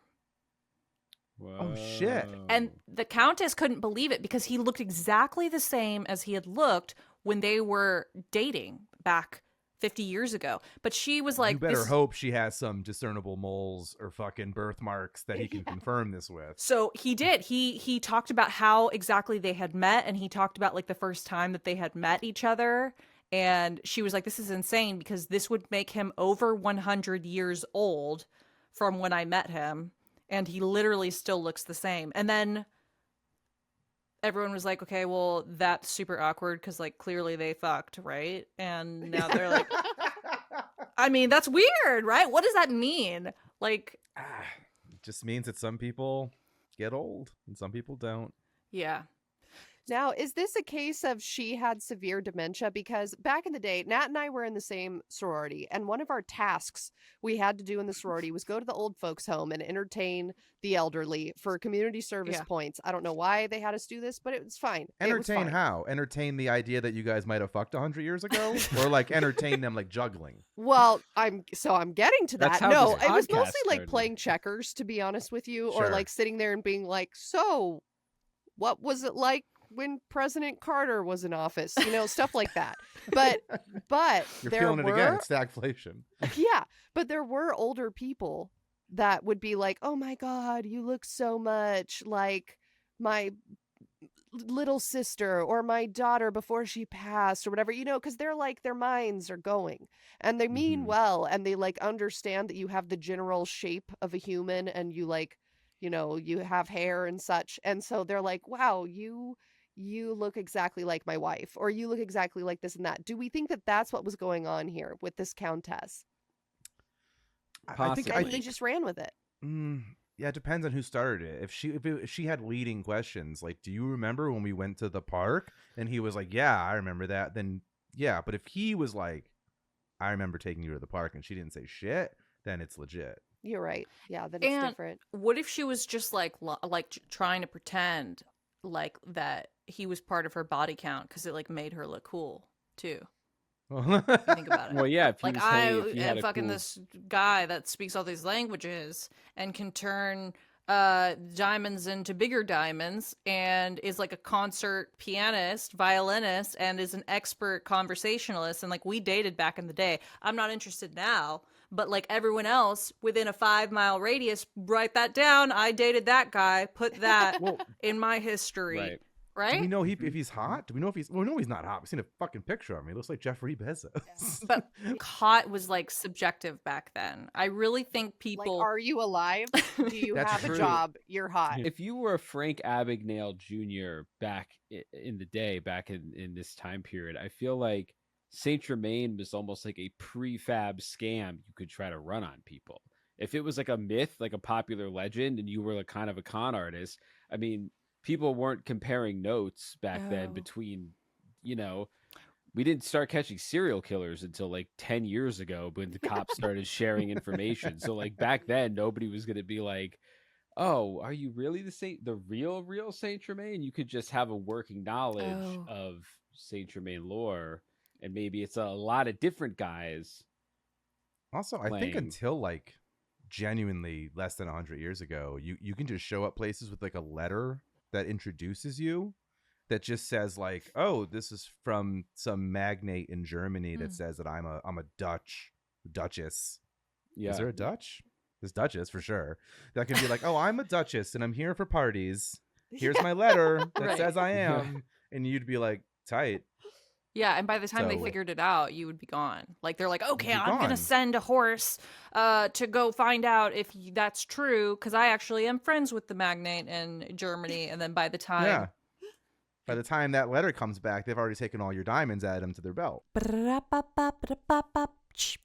your hands up if you have had miracles performed for you. Put your hands up if you felt miracles. I want to tell you guys about a little life hack, okay? For those of us who live busy lives, but we still want to look like we take care of ourselves. Sheets that clean themselves. That's right, we're talking about Miracle Made sheets. They're inspired by NASA. They use silver-infused fabrics that are temperature regulating so you can sleep at the perfect temperature all night long. Because traditional bed sheets are not just out of touch. They also harbor more bacteria than an actual toilet seat, which leads to acne, allergies, and stuffy noses. Also, it's just kind of yucky. Miracle Made offers a whole line of self-cleaning antibacterial bedding, such as sheets, pillowcases, and comforters that prevent up to 99.7% of bacteria growth and require 3 times less laundry. Can I get a hell yeah? Hell yeah. So stop sleeping on bacteria. Sleep clean with Miracle. Upgrade your sleep as the weather heats up. Go to trymiracle.com/haunted to try Miracle Made sheets today. And whether you're buying them for yourself or as a gift for a loved one, if you order today, you can save over 40%. And if you use our promo HAUNTED at checkout, you'll get a free 3-piece towel set and save an extra 20%. Miracle is so confident in their product, it's backed with a 30-day money-back guarantee. So if you aren't 100% satisfied, you'll get a full refund. Upgrade your sleep with Miracle Made. Go to trymiracle.com/haunted and use the code HAUNTED to claim your free 3-piece towel set and save over 40% off. Again, that's trymiracle.com/haunted to treat yourself. Thank you, Miracle Made, for sponsoring this episode. Uh-oh. And now back to your regularly scheduled haunting. So King Louis XV hears about this immortal Count Saint Germain because he's like, causing a stir. Like the Countess said this about him, et cetera, et cetera. And he hears that he's able to remove flaws from gemstones and he can turn lead into gold. So he summons this Count of Saint Germain to Versailles. Now, at Versailles, Count of Saint Germain becomes an instant sensation. Casanova called him unequaled in conversation. He also noted that he never ate. He only sipped mineral water or herbal tea, and which is very strange. Like, I don't know what to think about that. Maybe he just didn't eat around Casanova or drink water. I don't know. But Casanova said that about him in his memoir. And he also said that the Count produced these cosmetics that could make women appear younger. He invented the dyes that could increase the value of fabric. He claimed that he had learned from the Shah of Persia how to create flawless diamonds by melting smaller ones together. And so he is running his mouth a lot, essentially. Giacomo Casanova described meeting with the celebrated and learned imposter in his memoirs. So Casanova's kind of thinking like, all right, I think this guy's a fraud, but he's actually like really good at what he does. And so I have to give him props to that. He says, the most enjoyable dinner I had was with Madame de Robert Gergy, who came with the famous adventurer known by the name of the Count of Saint Germain. This individual, instead of eating, talked from the beginning of the meal to end, and I followed his example in one respect, as I did not eat, but listened to him with the greatest attention. It may be safely be said that as a conversationalist, he was unequaled. Saint Germain gave himself out for a marvel and always aimed at exciting amazement, which he often succeeded in doing. He was a scholar, linguist, musician, and chemist, good-looking and a perfect ladies' man. For a while, he gave them paints and cosmetics. He flattered them. Not that he would make them young again, which he modestly confessed was beyond him, but that their beauty would be preserved by the means of a wash which, he said, cost him a lot of money, but which he gave away freely. He had contrived to gain the favor of Madame de Pompadour, who had spoken about him to the king, for whom he had made a laboratory, and which the monarch, a martyr to boredom, tried to find a little pleasure or distraction, at all events, by making dyes. The king had given him a suite of rooms at Chambord and hundreds of thousands of francs for the construction of a laboratory. And according to Saint Germain, the dyes discovered by the king would have materially beneficial influence on the quality of French fabrics. This extraordinary man, intended by nature to be the king of impostors and quacks, would say in an easy, assured manner that he was 300 years old, that he knew the secret of the universal medicine, that he possessed a mastery over nature, that he could melt diamonds, professing himself capable of forming out of 10 or 12 small diamonds one large, one of the finest, water without any loss of weight. All of this, he said, was a mere trifle to him, notwithstanding his boastings, his barefaced lies, and his manifold eccentricities. I cannot say I thought him offensive. In spite of my knowledge of what he was, and in spite of my own feelings, I thought him an astonishing man, as he was always astonishing me. Wow. That's a hell of a fucking write-up in someone's journal or whatever. It kind of reminds me of like when you have to get like a recommendation for a job or something and someone like thinks you're not good, but they don't want to betray you in case you like read the recommendation or something, you know? Mm-hmm. They're like, okay, how can I say this in a way that's like, you should definitely not hire this person, but I'm not outwardly telling you that. Yeah, this guy's got a lot of accolades that I can't prove any of them, is what I'm getting at. Wait, now, Casanova had syphilis, right? That's what killed him? I only know about Casanova through this movie with that one hot actor guy where he like plays him. You know what I'm talking about? I think it might be called Casanova. No, it probably is. The guy that played the Joker. Who was that guy's name? Oh, Heath Ledger. Heath Ledger. Yeah, I'm pretty sure he was in a movie called Casanova where it was so good. He was a great actor in this movie. If you guys haven't seen it, shout out to the movie Casanova. But he was like a great ladies' man in it, and so that's all I know about Casanova is like he's hey got guys, the Gremlin is back. I have the information. Yay! While Casanova was rumored to have been treated for syphilis, his death was not directly attributed to the disease. He died in 1798 at the age of 39, and the cause of death was believed to be a painful disease of the bladder. He was also an alcoholic. That last sentence was just like, damn. I hated him. He could have left that last part off. You get the idea. Well, I only ask because he so glowingly talked about this man's ability to create a universal medicine. Oh. And I'm like, hey, you didn't want to throw me a little fucking syphilis treatment while you're here? Reading Or between the whatever lines. this fucked up alcohol disease I have is? Yeah. You know, I wonder if this guy, Count of Saint Germain, was just like on, if they had meth back then. I don't know, because I take. Oh, they had it. They had it? Yeah. I was We going to just say, did an episode on meth. It hasn't come out yet, but we just went deep into meth and when was meth invented? Meth. Or was So it meth- discovered? Meth has been around. Ephedrine, the base of meth, ephedrine and pseudoephedrines have been around as part of the ephedra plant for probably about 1 billion years. And it really wasn't until there's some evidence that not even humans, but what's the, not Gigantopithecus, the other ancient Cephalophagus. caveman species, but that they used ephedrine as some kind of ritual drug because they found ephedra pollens on burial sites as far back as 50,000 years. And then about Wow. 5,000 years ago, Chinese medicine definitively said ephedrine was a useful, I think they used it for finishing papers. no, they hadn't quite figured out. They knew that it gave a pep, but they mostly used it to help clear your lungs if you had asthma. It helped like inflate your lungs more deeply. And then in 18 something, a Japanese chemist whose parents had practiced a Chinese chemist whose parents had practiced traditional Chinese medicine, distilled ephedra into what we know as methamphetamines today. So yeah, he could have been on it. Yeah. The Count could have been fucking grinding his teeth. Because I mean, I don't know. I feel Taking like apart clocks and such. that could help you learn all these different languages. And maybe he was just so confident. You know, when you're like on uppers, if you've ever been on them, not me. This is just me saying if technically, I don't know, whatever.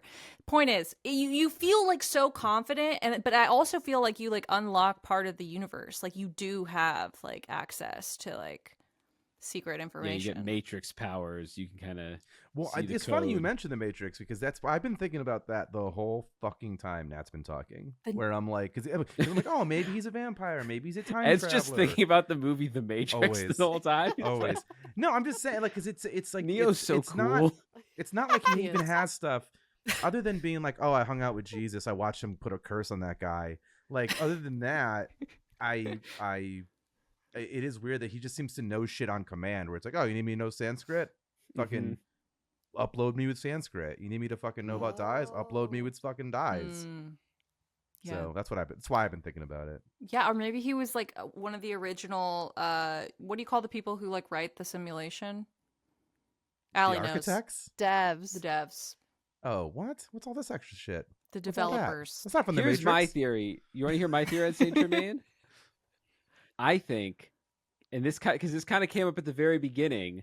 This is what I've been thinking about the whole time, not the Matrix, which maybe I should have been, because it is a good movie. But when you were saying that he was a spy who knew all this crazy stuff, my first thought was, I wonder if he was an Atlantean spy from Atlantis. Oh, the And water so people. He's like spy, like he's going out into the world and bringing back all the knowledge about the land people back to the Atlanteans. And then every once in a while, he hangs out with Casanova and like he's a ladies' man. That's his payment for doing all this spy So- work. He's kind of like a Atlantean James Bond. There Sure. is this like religion that it's called the I Am religion. Have you guys heard of this? Where they literally think that he was one of the masters.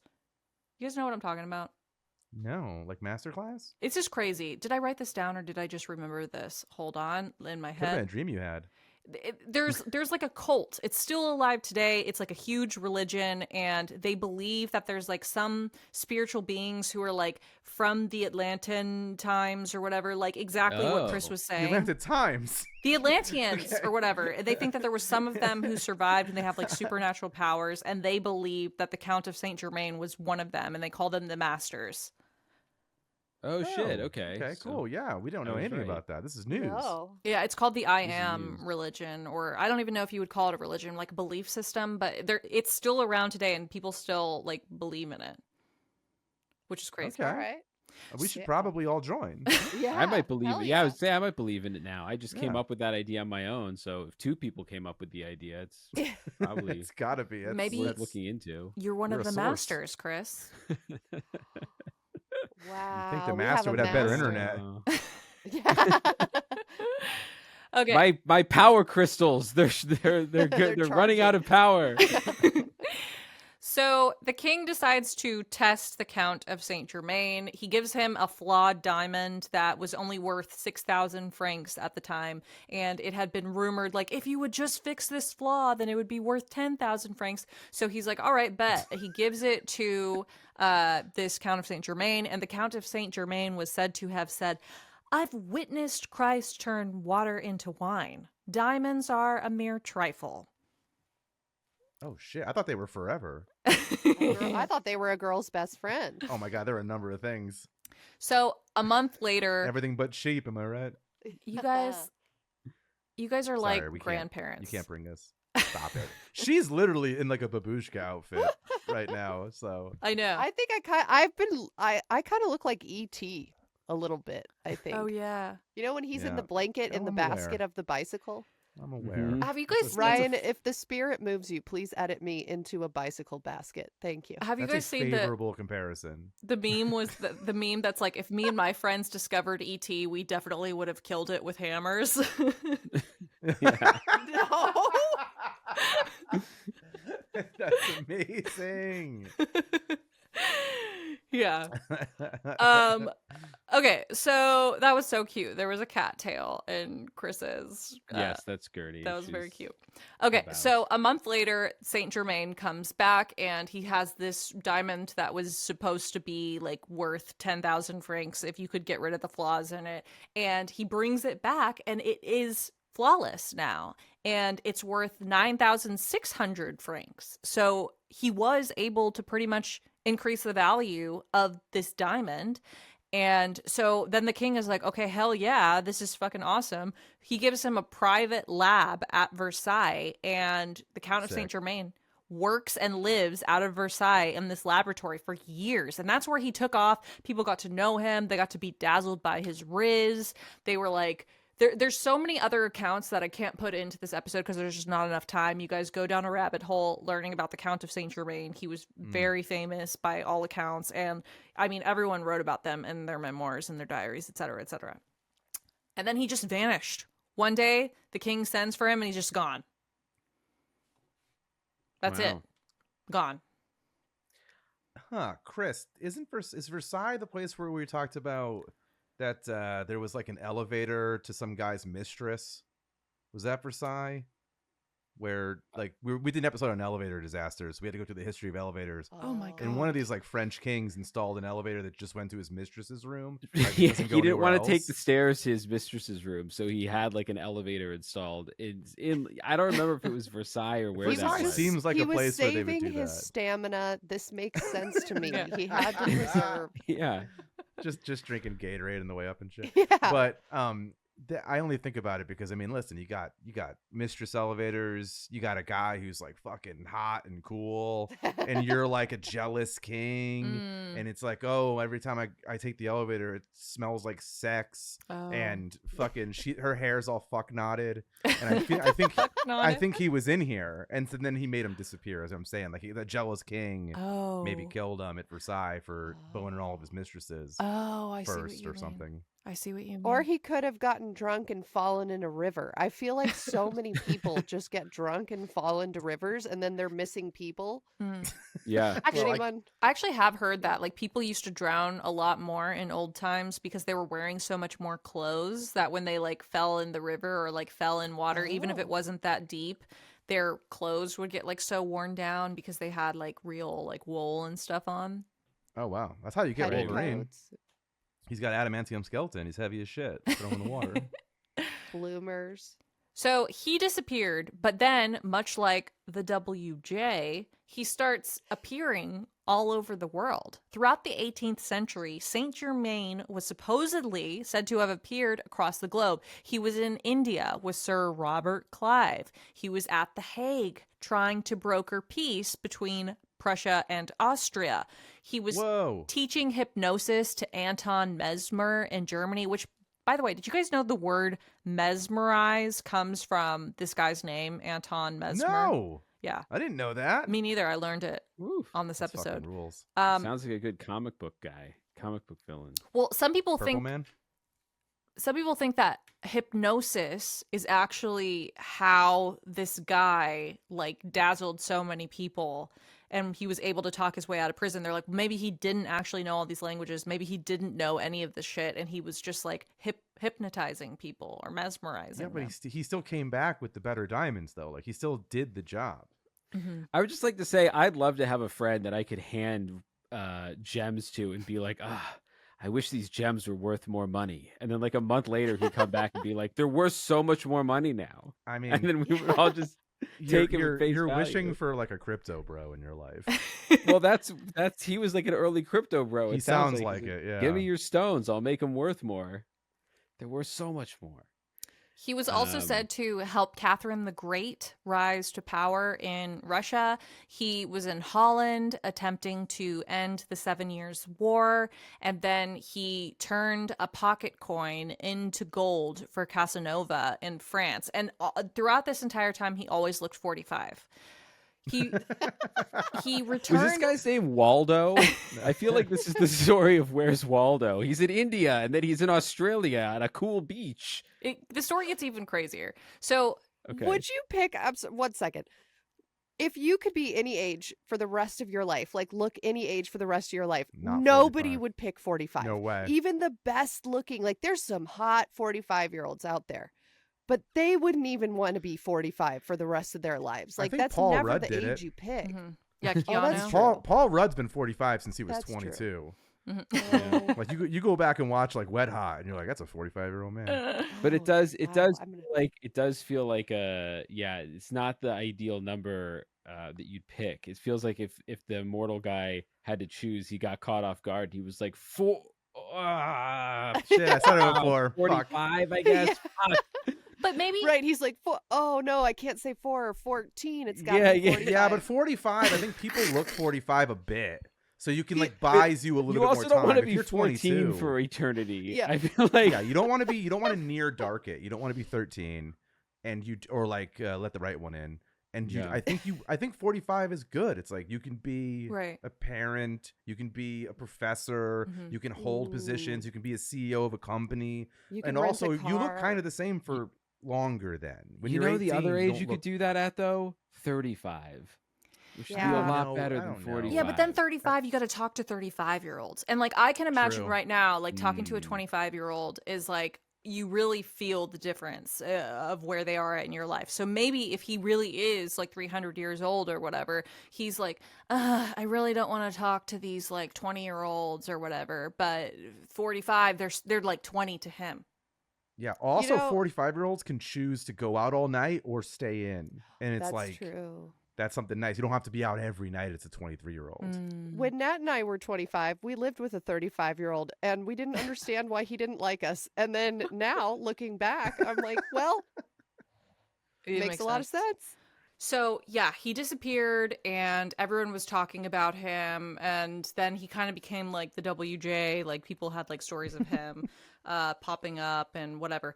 This is crazy. So, after King Louis the 15th's death, he went to Versailles and he supposedly warned the next king and Marie Antoinette that there was going to be this revolution. And he was like, your lives are in danger. You have to leave. Like, don't be here. And they just ignored him.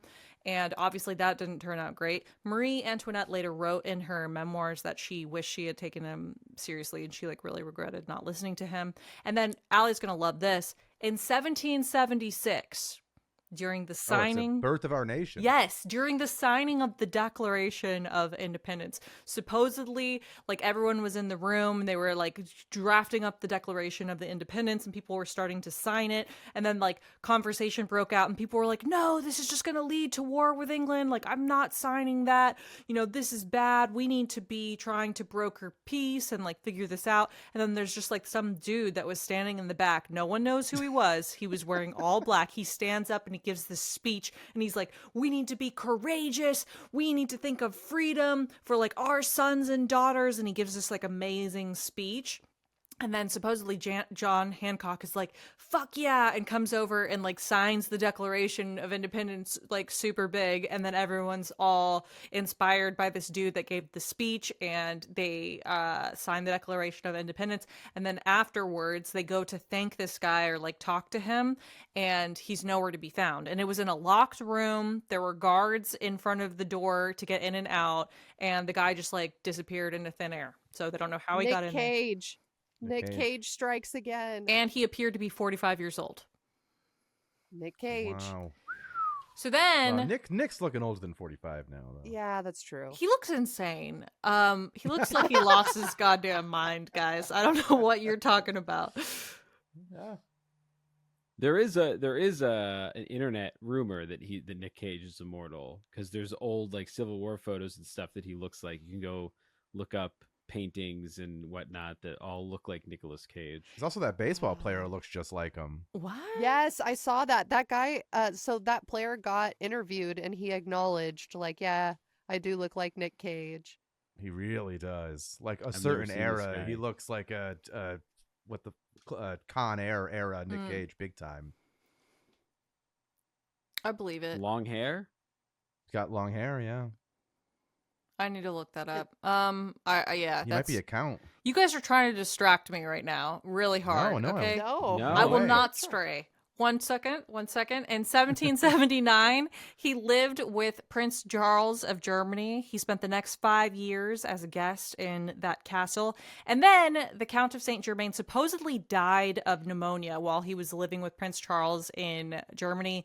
It was on February 27th, 1784. He was buried in a local church. He had a funeral. It was attended by all these different people. And some of the people that attended were like super famous people that his life had, I guess, like touched or influenced, right? Because he was like a big deal. And so he has this full funeral or whatever. But then 1 year after his death, 1785, he was seen again with Anton Mesmer in Germany. And then that same year, the French Freemasons chose the Count of Saint Germain as their representative. Then he was spotted at the storming of the Bastille in 1789. He was at Marie Antoinette's execution. 40 years later, he was spotted in Paris by Mademoiselle d'Ademar, who knew him from years before, and she said, get this, he still looks 45 years old. She was like, I would recognize him anywhere, and he still looks exactly the same. And then in 1870, Napoleon was so intrigued by this Count of Saint Germain that he decides to start investigating the guy, and he like compiles all of these records. He like has this whole, I guess you would call him like a task force team or whatever to like study this guy. And then a fucking mysterious fire burns all of the documents and records that were like researching the Count of Saint Germain down in 1871. And then He did love France. what? Just seems like he's there a lot for a guy who travels. Yeah. But then he was in the Freemason Lodge in 1877 in Venice, in Italy. He was also supposedly in contact with Theosophists Annie Besant and Madame Blavatsky in 1896. And he claimed, according to them, to be part of an immortal race who came from a civilization beneath the Himalayas. And that's the... That's why you don't drink. I am. You drink too much. Really? You got loose-lipped with these broads. Ladies. These ladies. Do you guys know what theosophy is? No. All right. Chris? No. Okay, well, that was what I was talking about, like the masters. So I'm just going to read the what I I wrote am? here. Theosophy is a religion that claims there's an immortal race of spiritual beings with supernatural powers called the Masters. Theosophists claim that Saint Germain is one of those masters with the supernatural powers. And so people knew what this guy kind of was. And then he shows back up in fucking World War II. There's 2 Bavarian soldiers, and they capture this guy, and this guy is claiming to be the Count of Saint Germain. He's speaking all these different languages. He won't tell them where he's from. And they're like, this guy's fucking nuts. And he's like, the war is going to end in, not World War II. Let me go back. Ryan, edit that out. You know what? Fuck it. It's fine. Keep it in. You guys, I made a mistake. It was World War One. Okay. So he is telling these soldiers that the war is going to end in 1918. And he says there's going to be a tyrant who's wearing an ancient symbol that's going to lead Germany into another war in 1939. And he says that war is going to last 6 years and is going to bring great atrocities. And the soldiers are like, okay, this guy's obviously crazy. They just let him go. He gets out of so much shit. He I know. does get. He's good in the jam. This guy. Well, you know who else is good in a jam? And I kept thinking about this. It's not Matrix related. Is Napoleon? Wasn't he like famously exiled to that island and then like sweet talked his ass off the island? What? Napoleon Yeah, Bonaparte? there was some. Yeah, but I'm saying sounds like he was buddies with fucking this dude. Mm. He was got some of that investigating him. That fast talker. Yeah, I think he might have during his investigation learned like here's a couple of sick phrases when people were trying to jail you. Mhm. Sweet talking with a couple of these numbers, and What- you're out of there. What's that they say in the first Pirates of the Caribbean? Is it parlay or something? Parlay is when you can like not get killed and then you can go talk to the leaders, I guess. Yeah. Who then kill you anyway? Not if you're Saint Germain. You're such a sweet silver-tongued devil, little sweet pea. How did the liquor come to be named after this guy? Did he invent that too? I've never heard of the liquor. I don't know what you guys are talking I about. think it's a liqueur, like a proper or a liqueur? Yeah, it's a liqueur. Don't But- worry, I'll gremlin Google while you guys continue the conversation. Yeah, I just think it's probably everybody knew this guy. Like, why? It's like Andy Warhol painting you. It's like you're just in the circle, right? Like, why wouldn't you name some shit after this guy? He was the coolest guy in France. He was part of the scene. Then in 1930, do you guys know who Guy Ballard is? No, but I know why it's called Saint Germain the liqueur. Why? It is named after a neighborhood in Paris, which is a historically bohemian district known for its artists, writers, and jazz musicians. It evokes a romantic vintage French vibe, exactly the aesthetic that the brand was aiming for when it launched in 2007. Oh wow, it's new. That's a new liquor. I know, I'm guess. surprised I thought it too. was old. Jesus, guys, we What got is it? fucking Elderflower liqueur? Is that Yep, it says made from fresh elderflower blossoms handpicked in the French Alps made during from- a short 3 to 4 week blooming season in late spring. We got Mandela effect. Saint Germain is it's like a really like bougie neighborhood. I mean, it's like the West Hollywood or Venice of LA. Like it's just expensive to live there, and like everyone takes pictures and puts them on Pinterest from there. That's why I know what it is. Should we Mhm. go? Is this where that guy hung out? I don't know. Is Saint I don't think- Germain I don't named think after he's- him? Unclear. Or was he calling himself like the Count of West Hollywood? I'm the Count of Venice. Is it like Oh, that? Oh my God, I think Allie's dressed like the Count of West Hollywood right now. The Count of West Hollywood, who can I'm gonna- smooth your I'm gonna, wrinkles like- and Throw my cape and just disappear, and you'll never see me again. There she went. Okay, anyways, Sorry.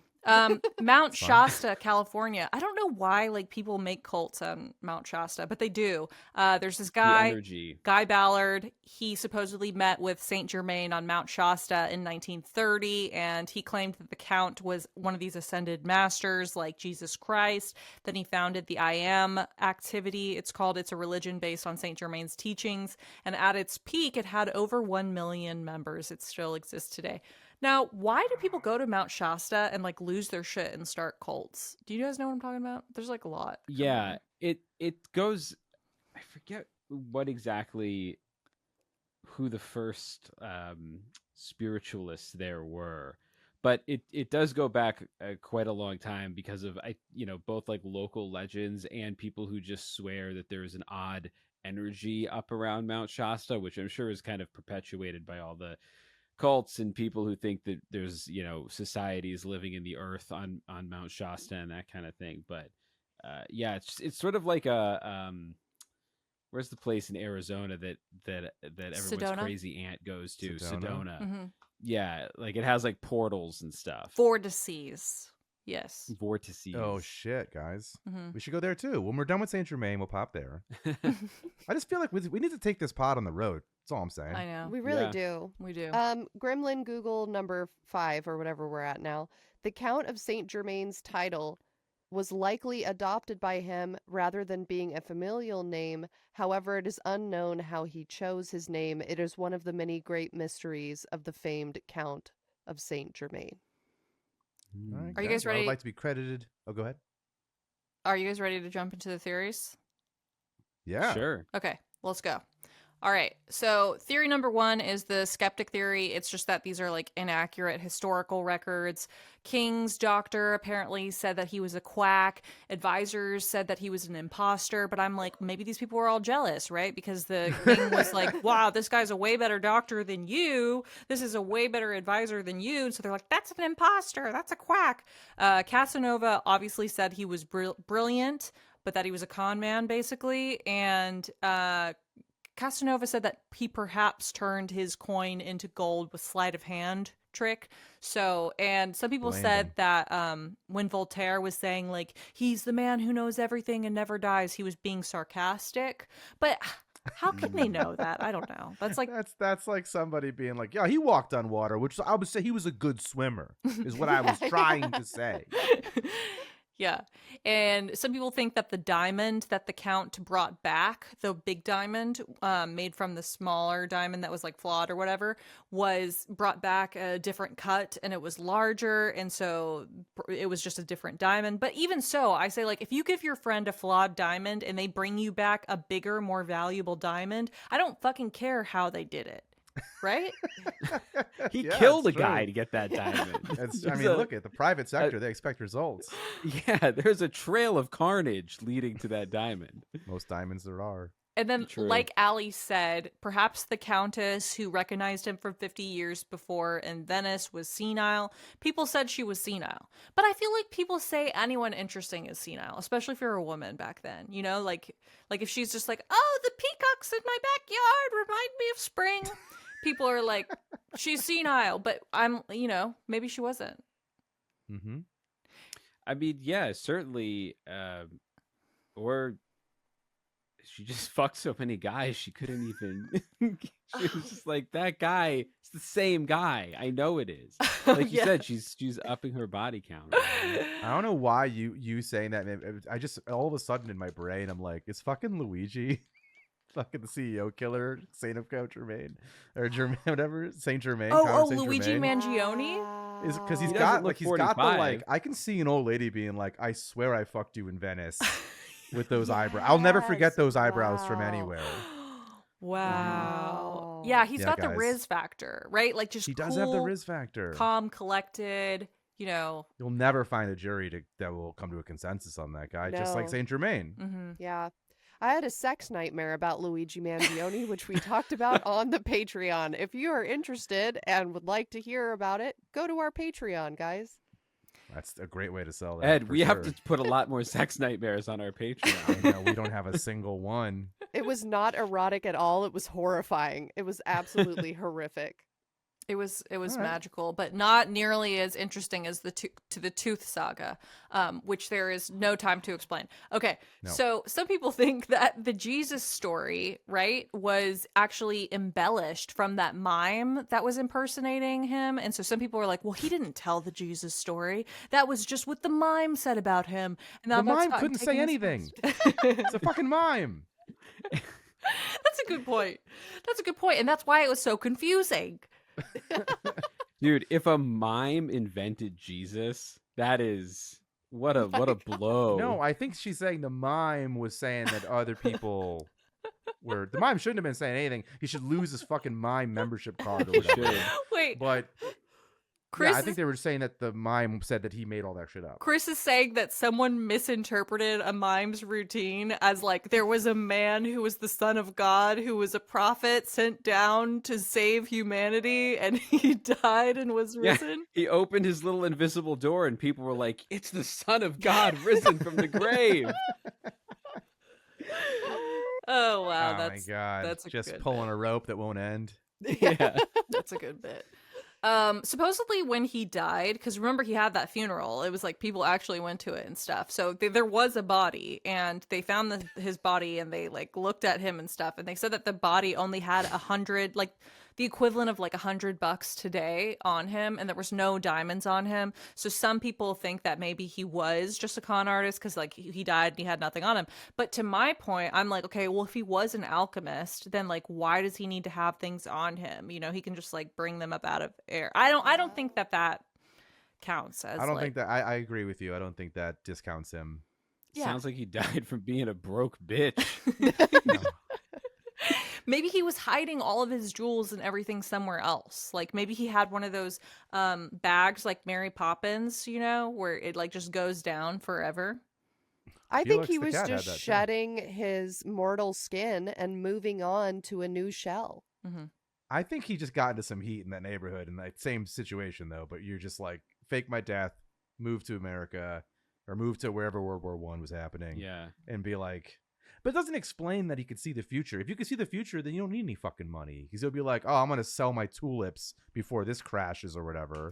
But Right. but maybe he like got an inkling, right? Like he was in France a lot. He was spending times in all of these like castles and palaces and whatever, and he was like 5-6 years, by the way, which is way too long to be a fucking house guest somewhere. That blew my hair back when you were like, so he spent 6 years as a house guest there. I'm like, are you kidding me? I'd Yeah, be I like, think he when was a is he squatter. going? That's yeah, how long they were Ed- trying to Water. figure out how to get rid of him that whole time.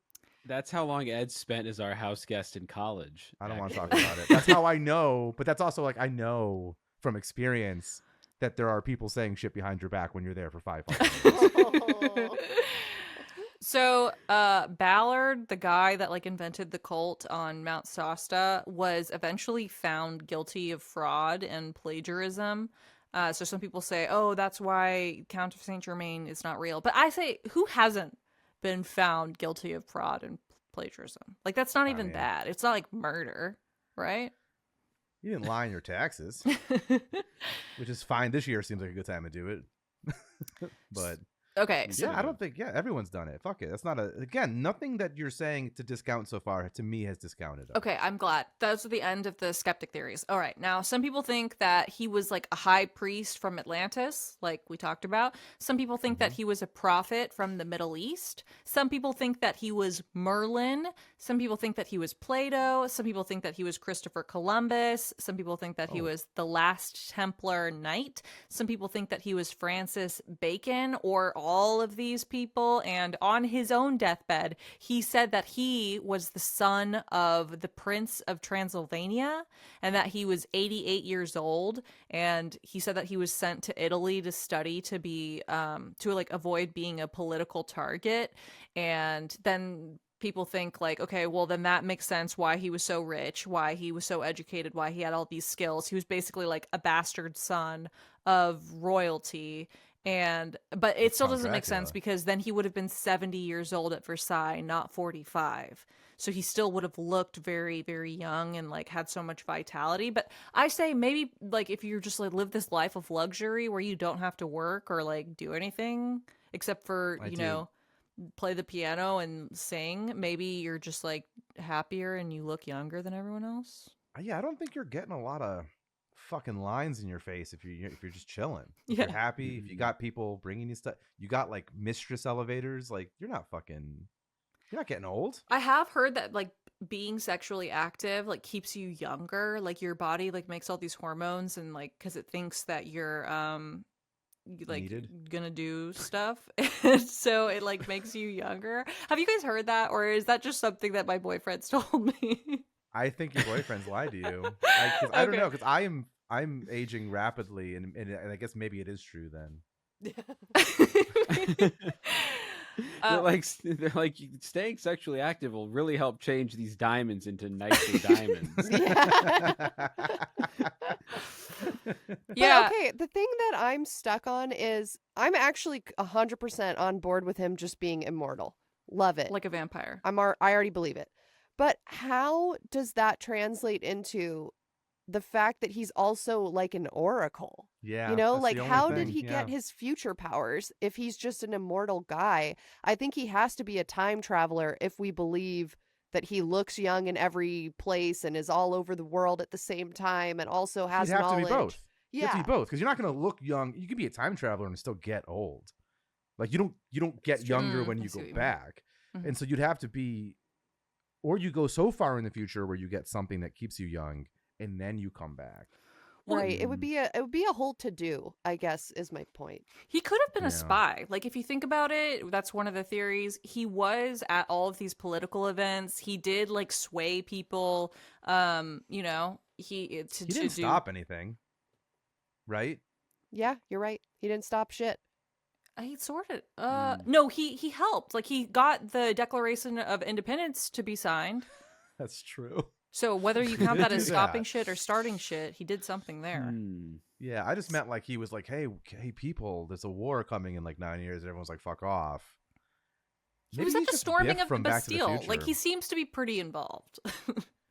Yeah, I don't know. He seems like kind of the. I don't know. I think I love him. I don't know. I think he's, Yeah. he definitely seems like the coolest person in the world. Your I don't know how there's unemployed not friend. a million. Yeah, There's this not a feels like it million could be like a movies about CBS him. procedural called Germain or something. Yeah, Yeah. What the fuck is a procedural? It's Like a Law and Order.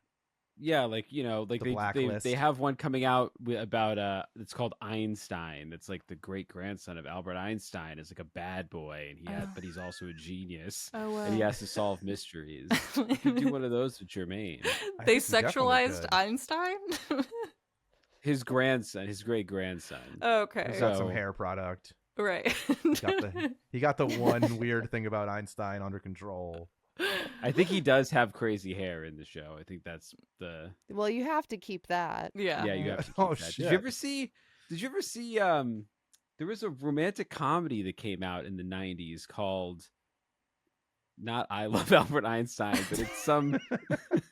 it's a romantic comedy about falling in love with Albert Einstein. Oh, wow. What? No, This is a real movie. there's no time. Even the goblin I doesn't. think it's want called this IQ information. with Meg Ryan.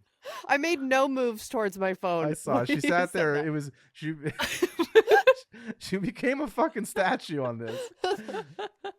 Yeah, no, I'm not googobling that one. Okay. Gobbling. That's a fun word. What if back to the spy theory though, because we got to wrap this Yes. episode up. What if he was multiple people, right? Like if he was so, what's the word? Like he was so Zorro. infamous, There's like a I different said. Zorro who takes on the mantle. What if he was a triplet? Oh. That still doesn't help with the aging. It'd have to be the youngest of 3 children. Or it could be the hypnosis, right? Like he could do hypnosis so people thought he was younger than he was, kind of like an Akatar situation where like people see you, like you put like a mask on. Or Master what from if he Spies, was Mission like, Impossible. you know, that crypto bro guy from Silicon Valley that's trying to like siphon his son's blood so that he can be young? Yes. Yeah. What if that's Mhm. what was going on? He was just stealing blood From other from people. other people, like Yeah, getting Chris, what's that thing called you always talk about? adrenochrome. That's what it is, Adrenochrome. adrenochrome. No? He's I very always cool. talk about By by the off way, camera. What's that thing you're always So- talking about off camera, Chris? That you're So- always saying we need to get? IQ is a real movie, but it's not about falling in love with Oh, Albert Einstein. IQ. Was that Meg? Yeah, it's a Meg Ryan movie. Meg Ryan, yeah. The summary is even crazier than I remember. Catherine Boyd, played by Meg Ryan, is a highly intelligent doctoral student at Princeton University and is engaged to stuffy professor James Moreland. Ed Walters, a mechanic and all-around regular guy, falls for Catherine and searches for a way to impress her. Believing that the key to Catherine's heart is his IQ, Ed passes himself off as a physicist with the help of Catherine's uncle, who just happens to be Albert Einstein. Wow. Wow. Wow. You could sell anything back then. Yeah, that's You really could. doesn't even sound real. Yeah. Matt, what a great story. Thank you for regaling us with the tale of the immortal Count Saint Germain. Did I say that right? Or is it Saint Count Germain?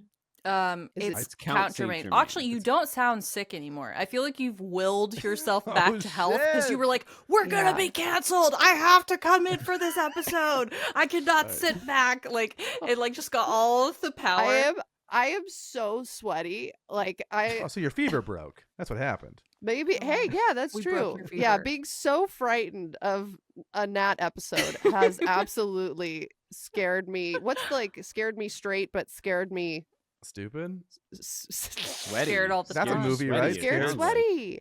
Ernest Scared Stupid is what I was thinking of. I love that movie. Literally Yeah. one of my favorites. It's just a gem. There it is. Yeah.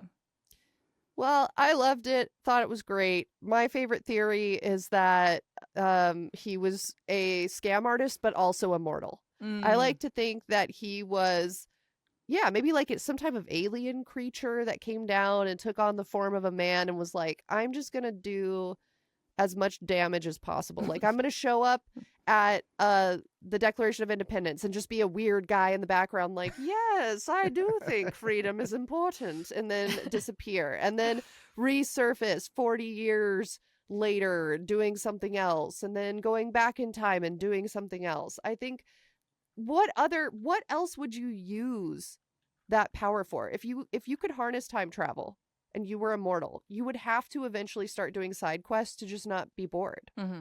Yeah, Yeah. that's true. That's a pretty good. Ed- That's a good way to look at it. Chris, what's your favorite theories? Atlantean, Mm-hmm. 100%, hands down. Atlantean, I think, is the Atlantean spy. I think is the coolest theory. I also think this being the mythos for a Where's Waldo movie could be awesome. Yeah, I like Atlantean, but I do think, I think he's just a person who was accidentally turned immortal at 45 and not in like a crazy like vampire way. I think he just bit by a spider or whatever, and yeah, he made the best of his. Everyone he hung out with was fucking cool. Like he was like hanging out with like Casanova and Yeah. fucking Voltaire. in neighborhoods that would later go on to be like the Brooklyn of fucking Yeah. Paris and shit. So Mhm. I think he was just a person who's like, well, I was bit by a spider and this is how I'm gonna and I was kind of cool when this happened, so I'm just gonna keep trying to be cool. Love So it. do I need to know what? Do I need to have anything more than that? I do. No, you're doing great. Well, now comes the time of the episode where we do our sign off. And for anybody new out there listening who doesn't know how it works, for Ed and Chris, if you have forgotten how it works, don't worry, we're going to explain it to you. Back in the days of AOL Instant Messenger, we loved abbreviating things. And some of the things we would abbreviate were BRB and G2G, which stand for Be Right Back or Gotta Go. So the way that we end the show is BRB, gotta go, and then we insert a callback to something that was said earlier in the episode. As always, we provide examples so that you can think while we're giving some examples. And I wrote something down earlier, Ed, that I thought was so funny that you said, and it was so funny that I didn't even laugh. I don't know if that ever happens to anybody. Only on every first date I'm on. So I go home being like, I don't know how that went at all. Well, maybe they just think you're the funniest person on earth, Yeah. because I thought this was genius and I would love to see this on a bumper sticker. BRB, gotta go, because I'm a duchess and I'm here for parties. I don't know why, but that tickled me. The idea of you just show up with a piece of parchment that says I'm a duchess and I'm here for parties, and they're like, oh yes, come right in. Nat, do you want to do an example? BRB gonna go facilitate the creation of the United States. Declaration of Oh. Independence. All right, Chris, you go first. BRB, gotta go, thinking about the Matrix again. That's Oh. great. Ed? Perfect. BRB, gotta go tell people that a war is coming and have them not care, and so I'll just go party again. And now we all got to say bye like Valley Girls. 3, Mhm. 2, 1, bye. Bye.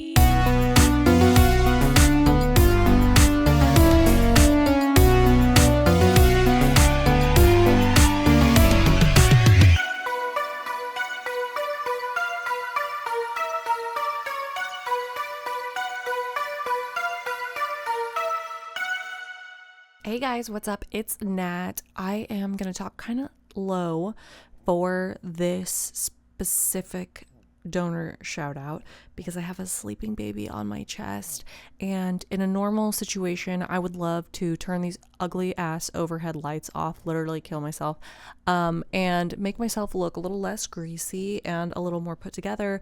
If you're not watching this video episode. Spoiler alert. I am greasy right now, but I'm kind of loving it. Like, is this dewy? Okay, let's just go for it. I'm going to put this donor shoutouts on right now because it's literally Tuesday at 9:39 p.m. and this episode goes live in hours and I'm kind of freaking out, but you know what? We're going to get through it. We're going to get through it together. Okay. So welcome to the closing credits for episode 220, The Immortal Count of Saint Germain. This month, we would love to give a warm, heartfelt thank you to our Patreon donors who donated to us in the month of March 2025. Letters N through Z. If you'd like to become a donor and hear your name shouted out on a future episode, head over to patreon.com/letsgethaunted, where you will not only get a shout out, but you'll also get access to episodes extras, minisodes, personal hauntings, live streams, vlogs, and much more.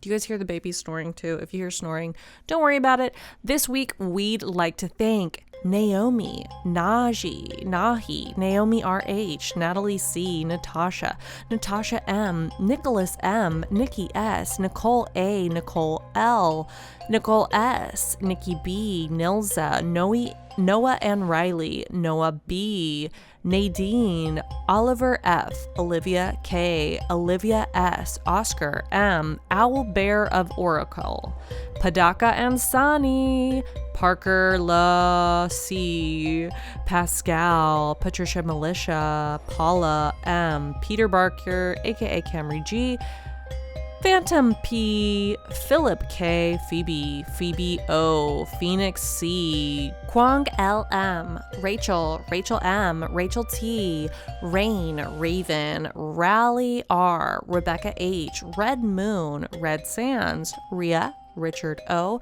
River, Rob D, Robert K, Robert W, Robin N B, Robin P, Rory L, Rose M, Roxanne S, Ruben P, Ruby V, Sage S, Sam O, Sam P, Samantha H, Samantha P, Sarah W, Sarah D, Sarah J, Sarah L, Sarah Z, Savannah C, Savage, Scamantha, Scott G, Selena F, Shane, Shania Z, Sean H, Sean S, She's Not Here, formerly Al H, Slampersand, Sleepy Siren, Slug Bunny, Smokin' Void, Solve Sigillum, Libera Nos. What the fuck? Did I just say a fucking spell? What was that? Sophie Spencer, Stephanie N, Stuffy, Sugar Bread, Summer J, Sydney S, TH Hart, T Hart, Tabby J, Tay McL, Tajakester, Tash, Taylor J, Taylor M, Taylor T, Teethman 27, Tegan M, the letter M, Path, the Ratmans, Tom S. Wow, that is a cool last name, Tom S. Tracy, Tyler B, Erd, Ferguson V, Valeria R, Valpal, Vara M, Veronica W, Vicky T, Victoria L, Wayne C, William A, Y2NLA, Yas A, Zach G, and Zeke G. Thank you guys so much. Thank you so much. I cannot say enough how thankful I am for you guys. And I have a vlog that I've been working on for a really long time that I'm so excited to drop into the Patreon. This month has honestly been crazy. Literally today, this bitch ass new horse that I got that I was like really excited to tell you guys about fucking threw my ass off, y'all. I got a big bump on the back of my noggin. And the thing that I'm so mad about, other than just the vibes not vibing today, is that now my helmet may or may not be compromised. It just has like a little dent on the back. Like it looks like maybe like a golf ball hit it where my head hit the ground. And I'm just like wondering, do I need to buy another one? Because it was like really expensive, because like it's like a cool one and it's like expensive, and I don't want to go back to the not cool one because it's like so hot to ride in. Let me know, guys, do you think a head injury is like gonna be that much of a ding on my intelligence? That's enough about me. I love you guys so much, and I hope everyone has a great fucking summer, because summer is about to be here, right? So we can do this together, okay? And just slay even harder. If you've already been slaying, think about slaying even more. And if you've been taking a slake, aka a break from slaying, know that you can restart your slaying starting right now. Today is the first day of your new slay chapter, and the rest is still unwritten. Mwah. Love you, bye.